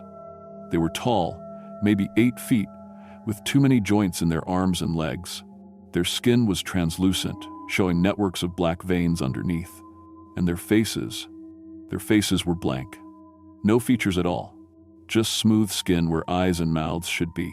But scattered around the cavern floor were human faces. Actual faces, perfectly preserved, like masks. Bob Henderson's face hung from a hook near the cavern wall. Sarah Chen's was laid out on what looked like a workbench, being carefully maintained. They weren't killing people and replacing them. They were stealing their faces, their identities, their entire lives. And the real people. I could see them in the shadows at the edges of the cavern. Dozens of bodies, still alive but unconscious, hooked up to organic tubes that pulsed with dark fluid. They were being kept alive to provide fresh genetic material, fresh memories, fresh humanity for these things to steal and mimic. But the worst part was what I saw in the center of the cavern. A massive pit, maybe 30 feet across, filled with writhing organic matter. And emerging from that pit, slowly, carefully, were new copies of people I recognized. Perfect duplicates, growing like plants, learning to walk, to talk, to be human. I watched a copy of myself rise from the pit, naked and glistening with birth fluid. It looked exactly like me, down to the scar on my left hand from a welding accident 20 years ago. But its eyes were those same empty black holes. The thing that looked like me turned and stared directly at where I was hiding. It smiled with my face and spoke with my voice. "Hello, Tony. We've been waiting for you." I ran. God help me. I ran like a coward through those tunnels while dozens of voices, all speaking in unison, all sounding like people I'd known my entire life, called my name behind me. I made it back to my shop and barricaded the doors. But I knew it was pointless. They'd been planning this for decades, maybe longer. How many small towns across Alaska were really just breeding farms for these things? How many people had been replaced without anyone noticing? And how long before the copy of me came to finish the job? I didn't sleep for 3 days after that. I couldn't. Every time I closed my eyes, I saw that thing wearing my face, speaking with my voice. I barricaded my shop, loaded my father's shotgun, and waited. On the 4th night, they came. Not the creatures, the people, my neighbors, my customers. All the faces I'd known for years, standing outside my shop in perfect silence. Martha Henderson was there, and Bob and Sarah Chen and Jake Morrison. Even old Pete Kowalski, who I'd thought was still human. They didn't try to break in. They just stood there, watching me through the windows with those black, empty eyes. Waiting. I realized then that I'd made a terrible mistake in those tunnels. I'd assumed the creatures were the invaders, that they'd come to our town to replace us. But looking at all those familiar faces standing in the snow, I understood the horrible truth. They weren't invaders. They were descendants. This had been their town first. Maybe for centuries. The people I'd known my whole life weren't people at all. They were the things that had learned to mimic humanity so perfectly that they'd forgotten they were ever anything else. And I was the invader. I was the anomaly. A real human living among perfect human mimics who'd been playing their roles for so long they'd become their own reality. The thing wearing Martha's face stepped forward and pressed its palm against the window. When it spoke, its voice was Martha's voice, but layered underneath I could hear dozens of other voices speaking in unison. "Tony," it said, "you don't understand what you saw down there. Those weren't prisoners, those were templates, genetic libraries. We preserve humanity by becoming humanity." "You're killing people," I said. "We are people," the Bob thing replied. "More human than humans. We don't lie. We don't cheat. We don't hurt each other. We've created the perfect human community." And the worst part was, they were right. In 25 years of living in Healey, I'd never seen a violent crime, never seen a divorce, never seen anyone hurt anyone else. I'd always thought it was because small towns bred good people, but it was because the people weren't people at all. "You can join us willingly," the Sarah thing said. The process is painless. You'll still be you, just better. Perfected. I looked out at their faces, familiar, beloved faces that had welcomed me to this community, that had trusted me with their vehicles, their problems, their lives, and I realized I had a choice to make. I could fight them, try to escape, try to warn the outside world about what I'd found, but who would believe me? And how far could I run before I encountered another community? Just like this one? For all I knew, the entire world outside Healey was full of these perfect human copies. Or I could accept what they were offering. Join them, become like them. Perfect. Peaceful. Human in every way that mattered, except for the small detail of never having been born instead of grown. I thought about my life before this revelation. 25 years of loneliness, of struggling to make ends meet, of watching the world get crazier and more violent every year. And I thought about Healey. Peaceful, safe, friendly Healey, where neighbors helped neighbors and nobody ever locked their doors. Maybe being perfectly human was better than being human at all. I unlocked the door and stepped outside. The cold hit me immediately, but it didn't matter. The thing wearing Martha's face smiled, a real smile, warm and genuine. "You made the right choice, Tony," she said. They led me back to the tunnels, back to that organic chamber beneath the town. But this time, I wasn't afraid. I was curious. How did it work? How did they preserve the essence of humanity while improving on its flaws? The process was exactly as painless as they'd promised. I felt myself sinking into warm, organic fluid. Felt my consciousness expanding to encompass not just my own memories, but the collective memory of every human they'd ever absorbed. I understood then that they really were preserving humanity. Every person who'd ever lived in Healey was still there, still alive, just improved, perfected, made into something better than they'd ever been alone. When I emerged from the pit, I was still Tony Ricci. I had all my memories, all my skills, all my personality, but I was also connected to something larger, something that made me feel less alone than I'd ever felt in my human life. I went back to my shop the next morning and continued fixing vehicles. But now I fixed them perfectly, every time. No more guesswork, no more trial and error, just perfect. Mechanical knowledge flowing through me from the collective consciousness of 1,000 other mechanics who'd been absorbed before me. My customers were happy. Why wouldn't they be? Their vehicles ran better than ever. The town prospered. Crime remained non-existent. Children played safely in the streets while their parents worked jobs they found fulfilling and meaningful. We were building the perfect human community, one person at a time. And when new people moved to Healey, real humans, drawn by our reputation for safety and friendliness, we welcomed them with open arms. We showed them around town, introduced them to their neighbors, helped them settle in, and eventually, when they were ready, we helped them become perfect too. I still run the only auto repair shop in Healey, Alaska. Population 1,024 and growing. When your car breaks down in the middle of nowhere, I'm still the guy you call. But now I can guarantee that when I fix your vehicle, it'll run perfectly for the rest of your life. However long that might be. If you're ever driving through Alaska and you see the sign for Healey, stop by. We'd love to meet you. The coffee's always hot, the people are always friendly, and I promise you'll find our little community absolutely perfect. Just perfect enough that you'll never want to leave. And after a few days, you won't want to be anywhere else. You won't want to be anyone else. You'll want to be perfect too. Trust me, I'm a mechanic. I know how to fix things. Even things that aren't broken yet.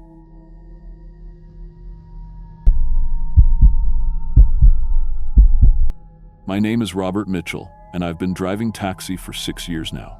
I'm the only cab driver in Nome, Alaska, and let me tell you, that's not something you brag about. Nome has 3,598 people on a good day, and most of them have their own cars or snowmobiles. I started this job after the fish processing plant shut down and took my steady paycheck with it. At 41, starting over isn't easy, especially when you've got bills to pay and nowhere else to go. I've lived in Nome for 15 years now. Came up here for work like most folks do. Stayed because leaving costs money I didn't have. It's a small town where everyone knows everyone, or at least I thought they did. You see the same faces at the grocery store, the post office, the bar on Friday nights. That's just how it is when you're stuck on the edge of nowhere with the Bering Sea on one side and endless tundra on the other. The taxi business here is simple. I work nights mostly, picking up drunks from the bars, taking people to their late shifts at the hospital or the power plant, sometimes driving someone to the airport for the morning flight to Anchorage. It's not glamorous work, but it pays enough to keep the lights on and gas in the tank. My car is a 2015 Crown Vic I bought from the police department, painted yellow and fitted with a taxi light on top. Nothing fancy, but it runs good in the snow and has enough room for passengers and their bags. Winter nights in Nome are something else. We're talking about 18 hours of darkness, temperatures that'll freeze your breath, and wind that cuts through everything. Most people stay inside unless they absolutely have to go somewhere. That's when I get my calls. The hospital workers getting off their shift at midnight, the guys from the mine heading home after a long day. Sometimes a drunk tourist who thought Alaska would be fun in January.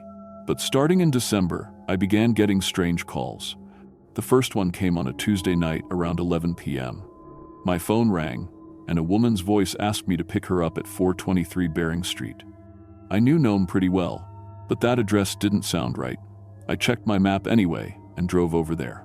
423 Bering Street turned out to be an empty lot covered in snow. No house, no building, nothing but frozen ground and some old concrete blocks poking up through the ice. I called the number back, but it just rang and rang. No voicemail, no answer. I figured maybe she got the address wrong or found another ride. It happens. People get confused, especially when they've been drinking. 2 days later, it happened again. This time a man called, asking for a pickup at 156 Nome Street. I drove there and found another empty lot, this one with the remains of an old foundation barely visible under the snow. Again, when I called back, the line just rang forever. At first, I thought people were giving me fake addresses to avoid paying. Some folks will call a cab to make sure one's available, then take their own car or get a ride from a friend. It's annoying, but it's part of the job. What worried me more was the gas money I was wasting driving to these fake addresses. Then things got weird. I was parked outside the Nugget Bar one night, waiting for the usual crowd to come stumbling out, when I heard a voice from my back seat. "Take me to 892 Front Street." I nearly jumped out of my skin. I spun around and saw a woman sitting in my back seat. She was pale, wearing an old-fashioned dress that looked like something from the 1922. Dark hair pinned up in an old style, and skin so white it almost glowed in the streetlight coming through my windows. "Ma'am, you scared me," I said. "I didn't see you get in." She didn't answer, just stared straight ahead with dark, empty eyes.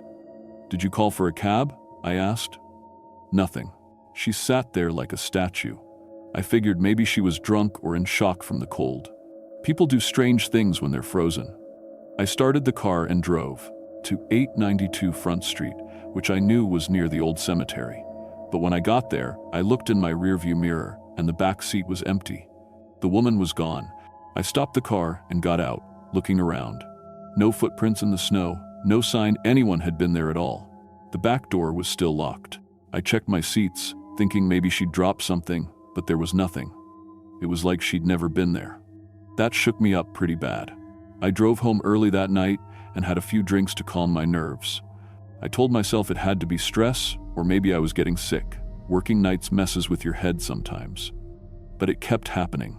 The next week, I found an old man in my taxi wearing a thick wool coat and a hat from decades ago. He asked me to take him to 34 Anvil Creek Road. I drove him there, but when we arrived, he was gone. The back seat was empty again. A few days later, it was a young woman in clothes that looked like they were from the 1942. She wanted to go to 78 Gold Rush Avenue. Same thing happened. I'd look back, and she'd be gone. I started keeping my doors locked, but it didn't matter. These people would just appear in my back seat when I wasn't looking. They never made noise getting in. They never paid. They just sat there, gave me addresses, and disappeared before we reached their destination. The addresses they gave me started to make sense after a while. I looked them up in the city records and found out these were all places where buildings used to stand back in the early 1900s. Houses, businesses, and other buildings that had been torn down decades ago. Some of the lots were empty now, others had new buildings on them. That's when I started doing research. I went to the library and talked to Margaret, the old librarian who's lived in Nome her whole life. I asked her about the history of the town, especially about what used to be in those empty lots. "Oh, honey," she said, "Nome's built on top of the old cemetery. Didn't you know that?" I didn't know that. She pulled out some old maps and books about Nome's history. What she showed me made my blood run cold. In the early 1900s, during the gold rush, thousands of people died in Nome. Disease, accidents, violence, starvation. The original cemetery was huge, stretching across what's now the center of town. But when they decided to expand the city in the 1922, they moved the cemetery. Well, they said they moved it. They moved some of the graves, Margaret explained. The ones with money behind them, the ones with families who could afford proper burials. But the rest, the poor folks, the natives, the people nobody cared about, they just built right over them. According to the records she showed me, thousands of people were buried under what's now downtown Nome. Under the streets, under the buildings, under the parking lots. Their graves were never properly moved. They just poured concrete and built on top of them. "The city's been covering it up for decades," Margaret whispered, looking around to make sure nobody else was listening. "Every time they dig for new construction, they find bones. Human bones. But they just bury them again and keep building." I asked her about other taxi drivers, wondering if anyone else had experienced what I was going through. Margaret got very quiet. She looked around again, then leaned closer. "Robert, you're the fourth taxi driver we've had in 10 years. The other 3 all quit suddenly. One of them, Jimmy Torres, started talking about seeing passengers who weren't there. People thought he was losing his mind. He moved to Anchorage and wouldn't talk about why he left." She pulled out an old newspaper clipping from 1998. The headline read, "Local taxi driver found dead in apparent suicide." "That was Bill Hoffman," she said. "Good man, family guy. No reason to kill himself, but they found him in his taxi with the engine running and all the windows up. Left a note saying the passengers wouldn't leave him alone." My hand started shaking as I read the article. Bill Hoffman was 43 years old, married with 2 kids. No history of mental illness or depression. The police ruled it a suicide, but his family never believed it. "There was another one in 2003, Margaret continued. Tom Eucla, native guy, really knew the area. He started having blackouts while driving, would wake up in strange places with no memory of how he got there. His family had him committed to the psychiatric hospital in Anchorage. He's still there, far as I know. I left the library that day with copies of old maps showing where the original cemetery had been. When I compared them to my taxi routes, I realized something terrible. Every place I'd picked up these strange passengers was exactly where the old graves used to be. And every address they gave me was a place where people had lived before they died and were buried in that cemetery. The spirits weren't just random passengers. They were the dead trying to go home. That night, I decided to test my theory. I drove to one of the spots where I'd picked up a passenger before and parked there. I waited in the dark with my engine running. At exactly midnight, she appeared. The same woman in the 1920 dress, sitting in my back seat like she'd been there all along. "Take me to 892 Front Street," she said in a voice that sounded like wind through dry leaves. "Ma'am," I said, "that address doesn't exist anymore. There's nothing there but snow." She looked at me in the rearview mirror, and her eyes were completely black. "It's my home," she said. "I need to go home." This time, I didn't drive. I turned around in my seat to face her. "What's your name?" I asked. "Sarah Williams," she said. "I died in 1923. The influenza took me. My husband buried me in the cemetery, but they moved my grave. I can't find my rest." I felt cold air fill the car, even though my heater was running full blast. "Sarah," I said, "the cemetery was moved a long time ago. The whole area is different now." "I know," she said, and her voice was getting fainter. "But I need to go home. I need to see my house one more time. Please." I started the car and drove to 892 Front Street. When we got there, I looked back, and she was gone. But this time, I saw something different. For just a moment, I could see the outlines of an old house in the snow. A wooden house with a front porch and flower boxes under the windows. Then it faded away, and there was just empty ground again. Over the next few weeks, I started talking to these spirits instead of just driving them around.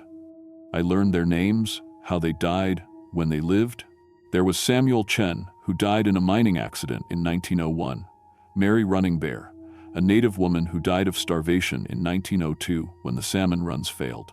John Patterson, who froze to death in 1919 when his car broke down outside town. They all told me the same thing. They couldn't rest because their graves had been disturbed. The city had built right over their bones, and their spirits were trapped between the world of the living and the dead. But the more I talked to them, the stranger things got. I started having blackouts while driving. I'd be talking to a passenger one minute, and the next thing I knew, I'd wake up in my taxi somewhere completely different with no memory of how I got there. The first time it happened, I woke up in the old cemetery on the outskirts of town. My hands were covered in dirt, and there was a shovel in my back seat that I'd never seen before. I was parked next to a fresh hole in the ground, and there were bones scattered around it, human bones. I panicked and filled the hole back in, but I couldn't shake the feeling that I hadn't been in control of my own body. Something else had been driving my taxi, using my hands to dig up those graves. It happened again a few nights later. This time I woke up behind the post office with dirt under my fingernails and bones in a plastic bag on my passenger seat. Old bones, yellowish and cracked with age. I didn't remember digging them up, but there they were. I started staying awake for days at a time, drinking coffee and energy drinks to keep from blacking out. But it didn't help. The spirits were getting stronger, and they were taking control of my body, whether I was awake or not. I found a journal in my glove compartment that I didn't remember writing. In my own handwriting, it said things like, "Sarah Williams needs her wedding ring. Buried at 423 Bering Street under 6 feet of concrete. Samuel Chen's bones are under the hardware store. He wants to be moved to the new cemetery." The city knows. They've always known. They choose taxi drivers because we work alone and nobody would believe us. That last part made me realize something horrible. I went back to Margaret at the library and asked her more questions about the previous taxi drivers. "Robert," she said, "I probably shouldn't tell you this, but all of you were hired the same way. The city puts out the taxi license for bid, but they only advertise it in places where men with no family would see it. Men who live alone, men with no close friends, men who wouldn't be missed if something happened to them." "What do you mean?" "Think about it. Jimmy Torres was a divorced guy with no kids. Bill Hoffman's family moved away right before he got the job.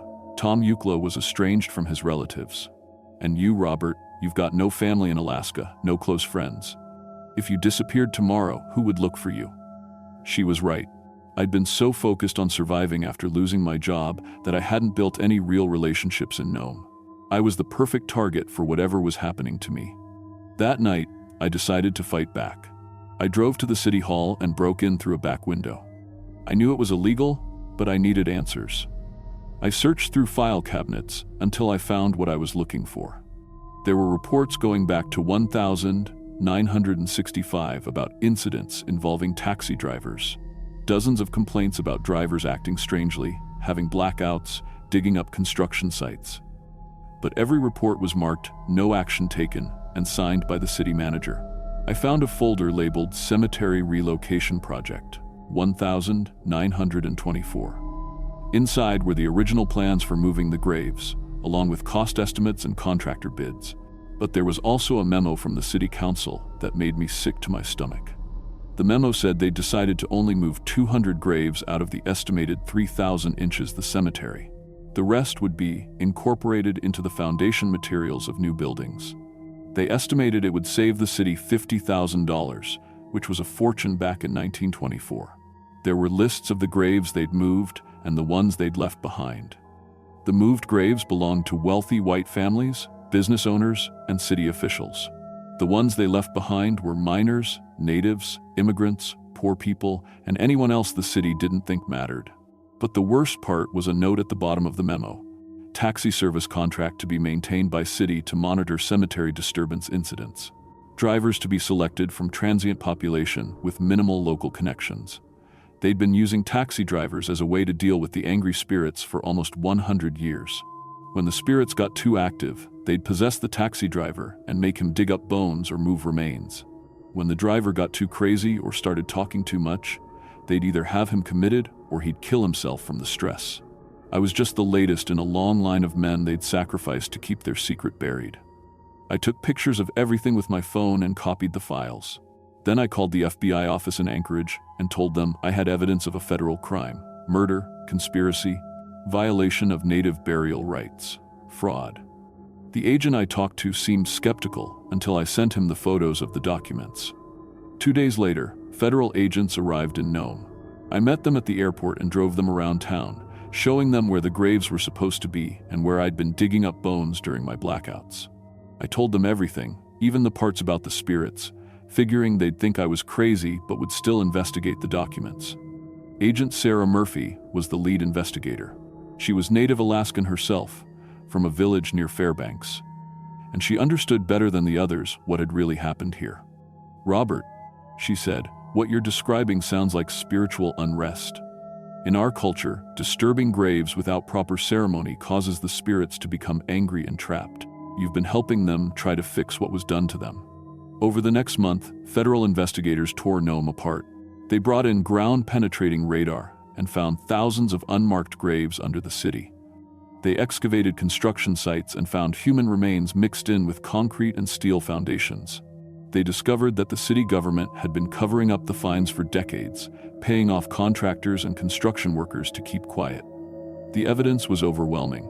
Nome had been built on top of a mass grave, and the city had known about it all along. But the strangest thing happened during the investigation.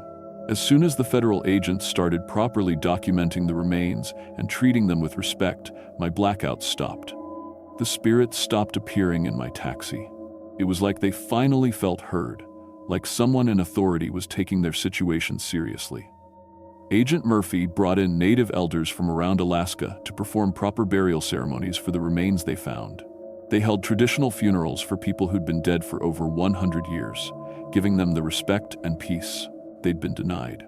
In the end, 47 city officials were arrested on federal charges. The mayor, the city manager, 3 city council members, and dozens of contractors and construction supervisors.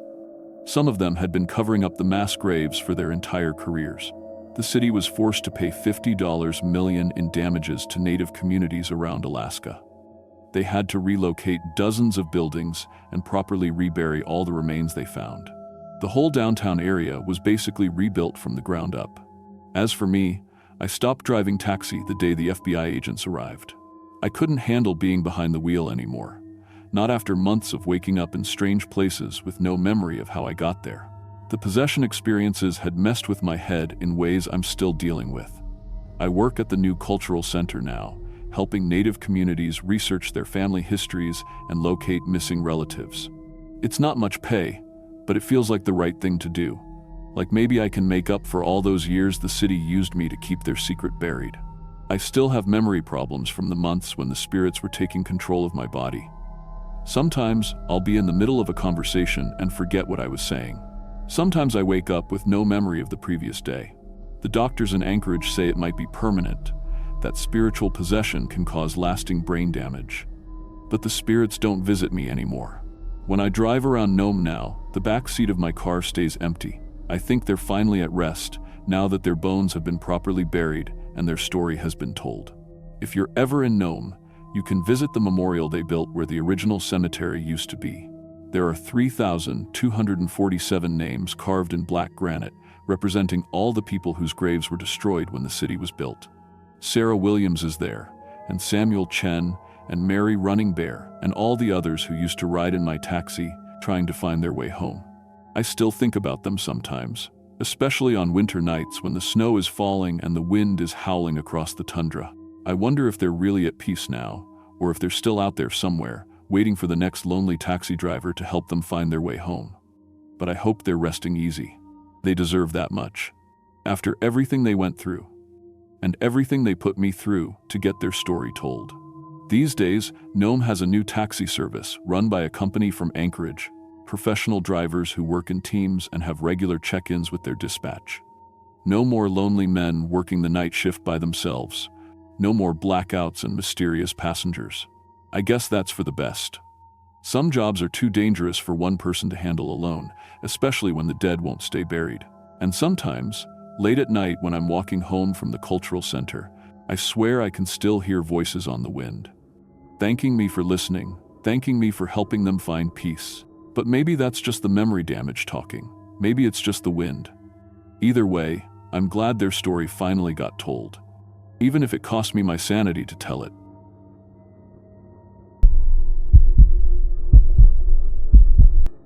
My name is Tommy Reeves, and I worked as a grocery bagger at Peterson's General Store for 2 years.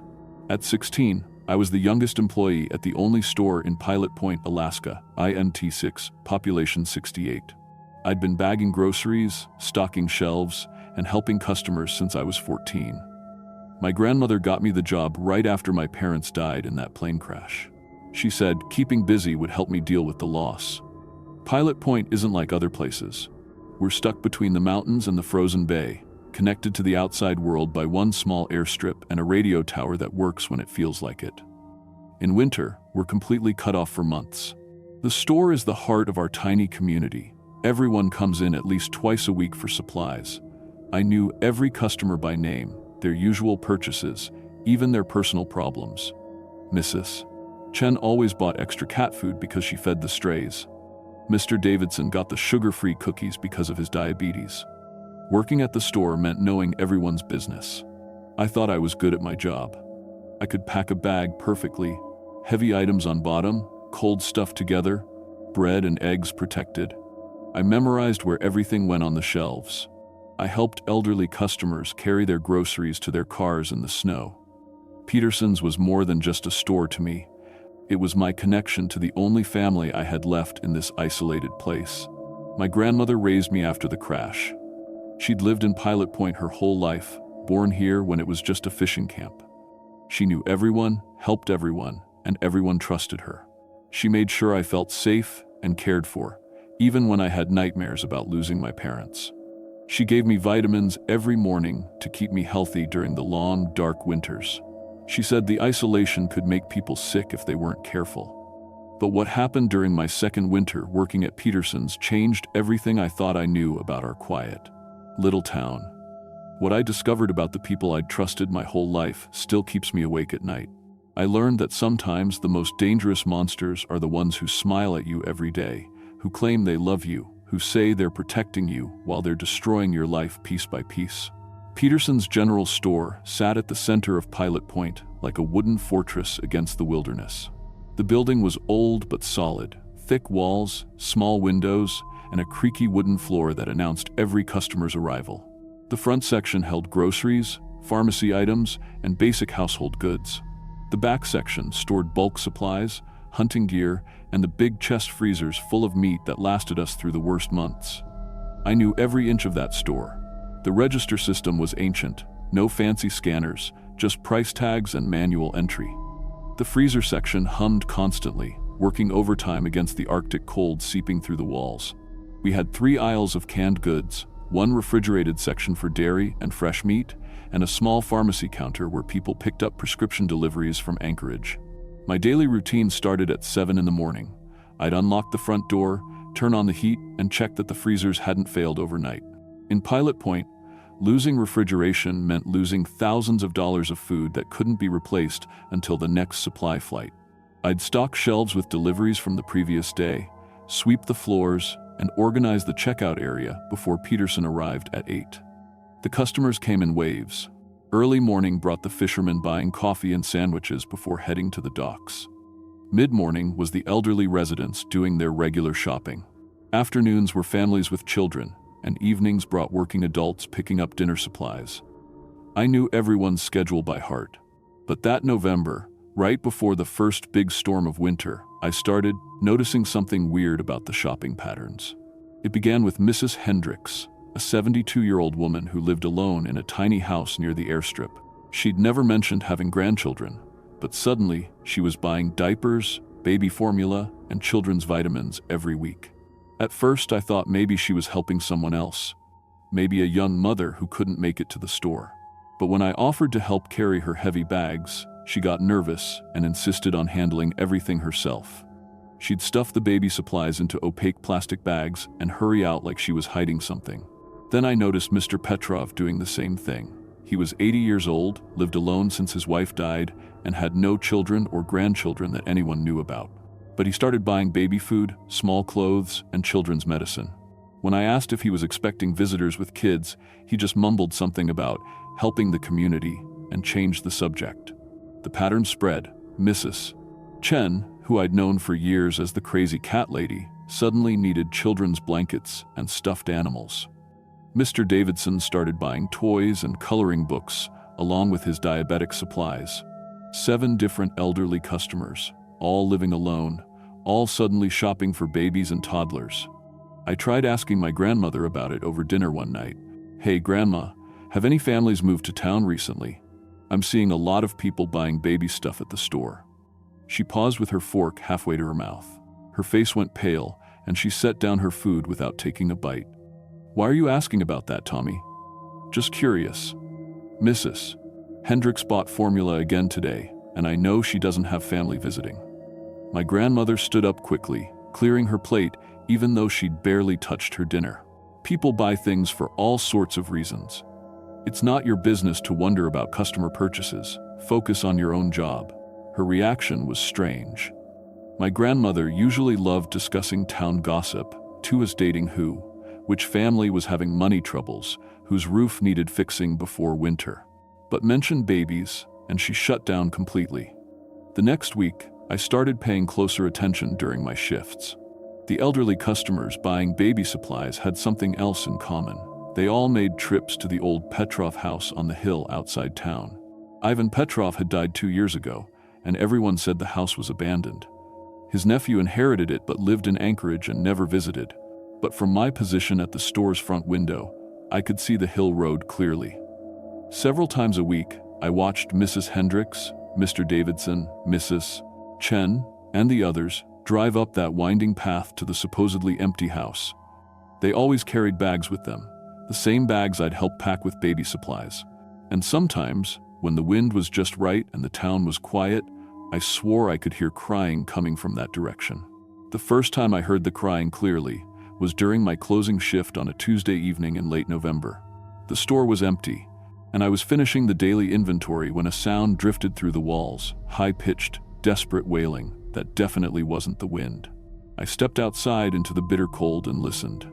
The crying came in waves, like multiple children sobbing at once.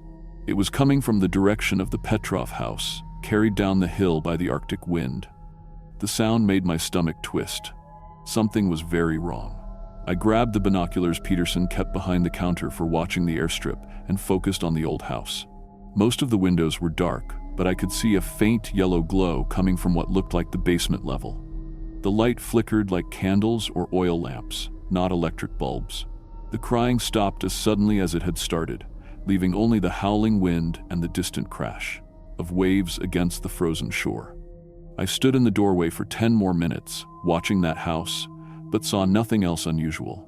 When I finally locked up and walked home, I couldn't shake the feeling that someone was watching me from those dark windows. That night, I barely slept. I kept thinking about the baby supplies, the elderly customers' secretive behavior, and that heartbreaking sound of children crying. When my grandmother gave me my morning vitamins, I almost asked her about it again, but something in her eyes stopped me. She looked worried, like she was waiting for me to say something specific. Instead, I decided to investigate on my own. The next evening, I told my grandmother I was staying late to help Peterson with inventory. But after he left at 6, I hid in the store and waited for Mrs. Hendricks to make her usual trip to the Petrov house. She arrived at 7:30, just like clockwork. I watched her park outside and grab 2 large bags from her back seat. Bags I recognized from her afternoon shopping trip. She'd bought formula, diapers, baby food, and a package of children's clothes. I waited until she disappeared up the hill road, then slipped out the back door and followed. The house looked even more abandoned up close. Paint peeled from the wooden siding, and several shutters hung at odd angles. But as I crept around to the side, I saw that the basement windows had been covered with thick blankets from the inside. Light leaked around the edges, and I could hear voices, multiple women talking in hushed tones. I found a small gap where one blanket didn't quite cover the window frame and pressed my eye to the glass. What I saw made my blood freeze. The basement had been converted into some kind of nursery. 3 cribs lined one wall, and I could see small shapes moving inside them. Children, toddlers, maybe 2 or 3 years old.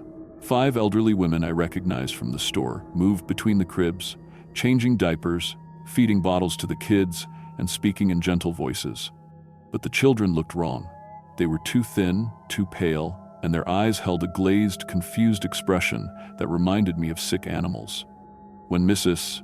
Hendricks reached into one crib to pick up a little girl, the child flinched away and started crying. The same desperate wailing I'd heard from the store. Mrs. Chen shushed the crying child and produced a small bottle from her purse. She forced a few drops of some liquid into the girl's mouth, and within minutes, the crying stopped. The child's eyes went blank and sleepy, like she'd been drugged. I stumbled backward from the window, my heart hammering. These weren't visiting grandchildren or community children being cared for. These were kidnapped kids, being held prisoner in a basement by the town's most trusted elderly residents. And they were drugging them to keep them quiet and compliant. As I turned to run back to town, a hand grabbed my shoulder. "Tommy?" Mrs. Hendricks stood behind me, her kind grandmother face twisted with worry and anger. "What are you doing here, sweetheart?" I got lost hiking," I stammered, trying to pull away from Mrs. Hendricks' grip. "I was just trying to find my way back to the road." Her fingers tightened on my shoulder. "In the dark? Without a flashlight? Tommy, that's not very smart." Her voice was still sweet, but there was something cold underneath it. "Why don't you come inside and warm up, Mrs. Chen just made hot chocolate." Every instinct screamed at me to run, but Mrs. Hendricks was stronger than she looked. She guided me toward the basement entrance, her hand never leaving my shoulder. "The other ladies will be so happy to see you. We've been talking about you a lot lately." The basement was warm and smelled like baby powder and something medicinal. The 5 elderly women, Mrs. Hendricks, Mrs. Chen, Mr. Davidson's wife Sarah, old Mrs. Miller, and someone I didn't recognize, all turned to look at me with identical expressions of forced calm. "Look who I found outside," Mrs. Hendricks announced. "Our little Tommy, all alone in the dark." Mrs. Chen smiled and handed me a steaming mug. "Drink this, dear. You must be freezing." I took the mug but didn't drink. The 3 children in the cribs watched me with those same glazed, hopeless eyes. One of them, a little boy with dark hair, looked familiar. I'd seen his face somewhere before. "Mrs. Hendricks," I said carefully, "who are these children?" "Our grandchildren," she replied without hesitation. "We're taking care of them while their parents are away." "Away where?" The women exchanged glances. Mrs. Miller stepped forward, her wrinkled hands clasped together. "Tommy, you're such a smart boy. You've always been curious about everything. But sometimes curiosity can get people into trouble." I backed toward the stairs, still holding the untouched mug. "I should go home. My grandmother will be worried." "Actually," Mrs. Chen said softly, "your grandmother knows exactly where you are." The basement door at the top of the stairs opened, and my grandmother's voice called down. "Is he here? Did you find him?" "He's here, Ruth," Mrs. Hendricks called back. "Come down and talk to your grandson." My grandmother appeared at the bottom of the stairs, and the look on her face told me everything. She wasn't surprised to see me here. She wasn't worried about my safety. She was relieved that I'd been caught. "Tommy," she said gently, "I think it's time we had a talk." That's when I recognized the little boy in the crib. His face had been on a missing person poster at the post office for 3 months. Jake Morrison, age 3, disappeared from a fishing village 60 miles south. The poster said his parents were desperate to find him. "You kidnapped them," I whispered. My grandmother sighed. "We saved them, Tommy." These children were living in poverty, neglect, dangerous situations. Their parents couldn't provide for them properly. We gave them love, safety, and everything they need. They're drugged, they're prisoners. They're confused, Mrs. Chen corrected. The medicine helps them adjust to their new lives. Soon, they won't remember their old families at all. They'll only know us as their loving grandparents. I looked around at these women I'd trusted my entire life. "How many children have you taken?" "Over the years, 23. My grandmother said proudly. "We've been doing this for 15 years, Tommy, creating the family our town needs. Young people keep leaving Pilot Point. moving to cities, abandoning their elders. So we found another way to have grandchildren. What happened to their real parents? The silence that followed was deafening. Finally, Mrs. Miller spoke. Some parents accepted the situation when we explained how much better we could care for their children. Others didn't. You killed them. We protected our family, my grandmother said firmly. 6 parents tried to take our grandchildren away. We couldn't allow that. My legs felt weak. I set the mug down on a nearby table, and Mrs. Chen immediately picked it up, studying how much I'd drunk. None of it, she reported. He's being stubborn. Tommy, my grandmother continued, do you remember getting sick a lot when you first came to live with me? Headaches, confusion, trouble remembering things? I did remember. The first year after my parents died was a blur of illness and fog. I'd attributed it to grief. Those weren't grief symptoms, sweetheart. I was giving you the same medicine we give all our grandchildren, to help you forget your parents and accept me as your real family. The room spun around me. The vitamins, special vitamins, they made you compliant, affectionate, dependent. But you're 16 now, too old for them to work properly. Your mind keeps fighting back, asking questions, noticing things we don't want you to notice. I thought about all the times I'd felt confused lately, all the memory gaps, all the times I'd started sentences and forgotten what I was going to say. How long have you been drugging me? 2 years. Ever since the plane crash. What plane crash? But even as I asked, pieces started falling into place. They didn't crash. You killed them. My grandmother's face hardened. Your parents wanted to take you away from here. They got jobs in Anchorage and planned to move. I couldn't let them steal my only grandson. The truth hit me like a physical blow. My parents hadn't died in an accident. They'd been murdered because they tried to leave this place with me. Everything I remembered about that day, everything I'd grieved over for 2 years, was a lie. You sabotaged their plane, I said, my voice barely a whisper. Your grandfather was an excellent mechanic, my grandmother replied matter-of-factly. He knew exactly which part to loosen so the engine would fail over deep water.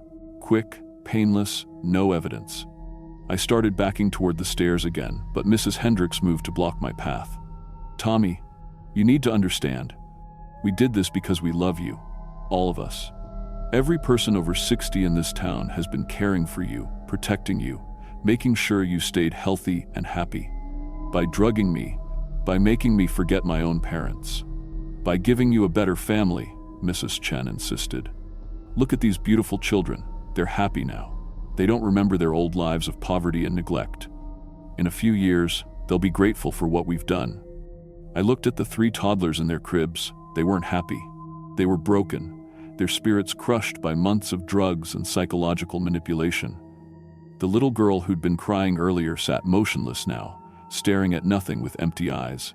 The other teenagers, I said suddenly, the ones who tried to expose you, where are they? My grandmother's expression didn't change. They're in the cemetery, Tommy, with proper death certificates saying they died in accidents. Hunting mishaps, drowning, falling through ice. Such dangerous country we live in. You murdered children. We protected our family, she corrected. Just like we're going to protect it now. Mrs. Miller had moved to a cabinet and was preparing a syringe. This will help you feel better, Tommy. Help you stop asking so many questions. I realized with crystal clarity that I had maybe 30 seconds before they overpowered me and turned me into one of those empty-eyed children in the cribs. I was bigger than any of them individually, but there were 6 elderly women in a basement with one narrow exit. I grabbed the hot chocolate mug from the table and hurled it at the nearest light bulb. The room plunged into partial darkness, lit only by a single bulb near the stairs. In the confusion, I shoved past Mrs. Hendricks and bolted for the steps. Stop him, my grandmother shouted. I took the stairs 3 at a time, burst through the basement door, and ran for the front of the house. Behind me, I could hear the women calling for help. Ralph, Donald, he's getting away. 2 elderly men appeared from the shadows outside, Mr. Peterson from the store and Mr. Davidson. They moved to block my escape route, but I was younger and faster. I dodged around Peterson and sprinted toward the road. Tommy, my grandmother's voice echoed through the night. Come back. You can't survive out there alone. But I knew she was wrong. I'd been surviving alone for 2 years, fighting against drugs that were supposed to make me forget who I really was. My mind felt clearer than it had in months, like a fog was finally lifting. I ran straight to the store and used Peterson's emergency radio to try calling for help. Mayday, Mayday, this is Pilot Point. We have kidnapped children and multiple murders. I need state troopers immediately. The response was crackling static. The radio had limited range, and I wasn't sure my transmission was getting through. I tried again, giving my name and location, describing what I'd seen in the basement. Copy that, Pilot Point. Stand by. The voice faded in and out. Through the store windows, I saw flashlights moving down the hill. The elderly residents were organizing a search party. I grabbed supplies from the store: water, food, warm clothes, matches, and stuffed everything into a backpack. My only chance was to reach the next village and get help. But it was 60 miles through wilderness, and winter was setting in hard. The snow machines were kept in a garage behind the store. I'd driven them before on hunting trips with my parents, my real parents, whose faces I was finally starting to remember clearly. I got one machine started just as the search party reached the store. "Tommy," my grandmother called, "please come home, we love you." Love. They called what they'd done to me love. They called kidnapping, drugging, and murdering love. I gunned the snow machine and headed south into the wilderness, following the frozen river that would lead me toward civilization. Behind me, I could hear more engines starting up. They were following, but for the first time in 2 years, my mind was completely clear. I remembered my parents' real faces, their real voices, their real love. And I was going to make sure everyone learned the truth about Pilot Point, Alaska. The chase lasted 20 miles before my snow machine broke down in a blizzard. I managed to reach an abandoned hunting cabin my father had shown me years earlier. Another memory that came flooding back once the drugs left my system. I survived 3 days on canned food and melted snow water, using an old emergency radio to send distress signals whenever the weather cleared enough. On the third day, state troopers finally reached me, following my radio transmissions and the trail I'd left in the snow. My grandmother had told them I was mentally ill, suffering from hallucinations and dangerous delusions. She claimed I'd run away during a psychotic break and was a danger to myself. But I had evidence. Photos I'd taken with Peterson's camera before fleeing, recordings on the emergency radio, and most importantly, my testimony about the drugged children in the basement. The rescue team reached the Petrov house that same day. They found 3 kidnapped children, exactly as I'd described. Medical tests confirmed the kids had been systematically drugged with powerful sedatives and hallucinogens designed to cause memory loss and dependency. 13 elderly residents were arrested, including my grandmother. The investigation uncovered 15 years of kidnappings, with 23 children taken from isolated villages across the region. 6 parents had been murdered when they tried to retrieve their kids. 3 teenagers who discovered the operation had been killed and buried in the town cemetery with falsified death certificates. I was placed in protective custody while the trials proceeded. The media called it Alaska's House of Horrors and the Grandparent Conspiracy. My grandmother and the others were convicted of multiple counts of kidnapping, murder, and child endangerment. Most received life sentences. I'm 21 now, living in Anchorage. The state provided therapy to help me recover from years of psychological manipulation and drug-induced memory loss. I still have gaps in my childhood memories. Why? Some things the drugs stole from me forever. The kidnapped children were returned to their surviving families. Some adjusted well with therapy. Others, like me, will never fully recover from what was done to them. I work at a different grocery store now, in a city where people don't all know each other's business. Sometimes customers remind me of the elderly. Residents from Pilot Point, FICD, kind smiles, gentle voices, offering help and advice. And every time, I remember that the most dangerous predators are often the ones who claim they love you most. Trust, once broken, can never be fully repaired. But at least now I know the difference between real love and the kind that destroys you while claiming to protect you.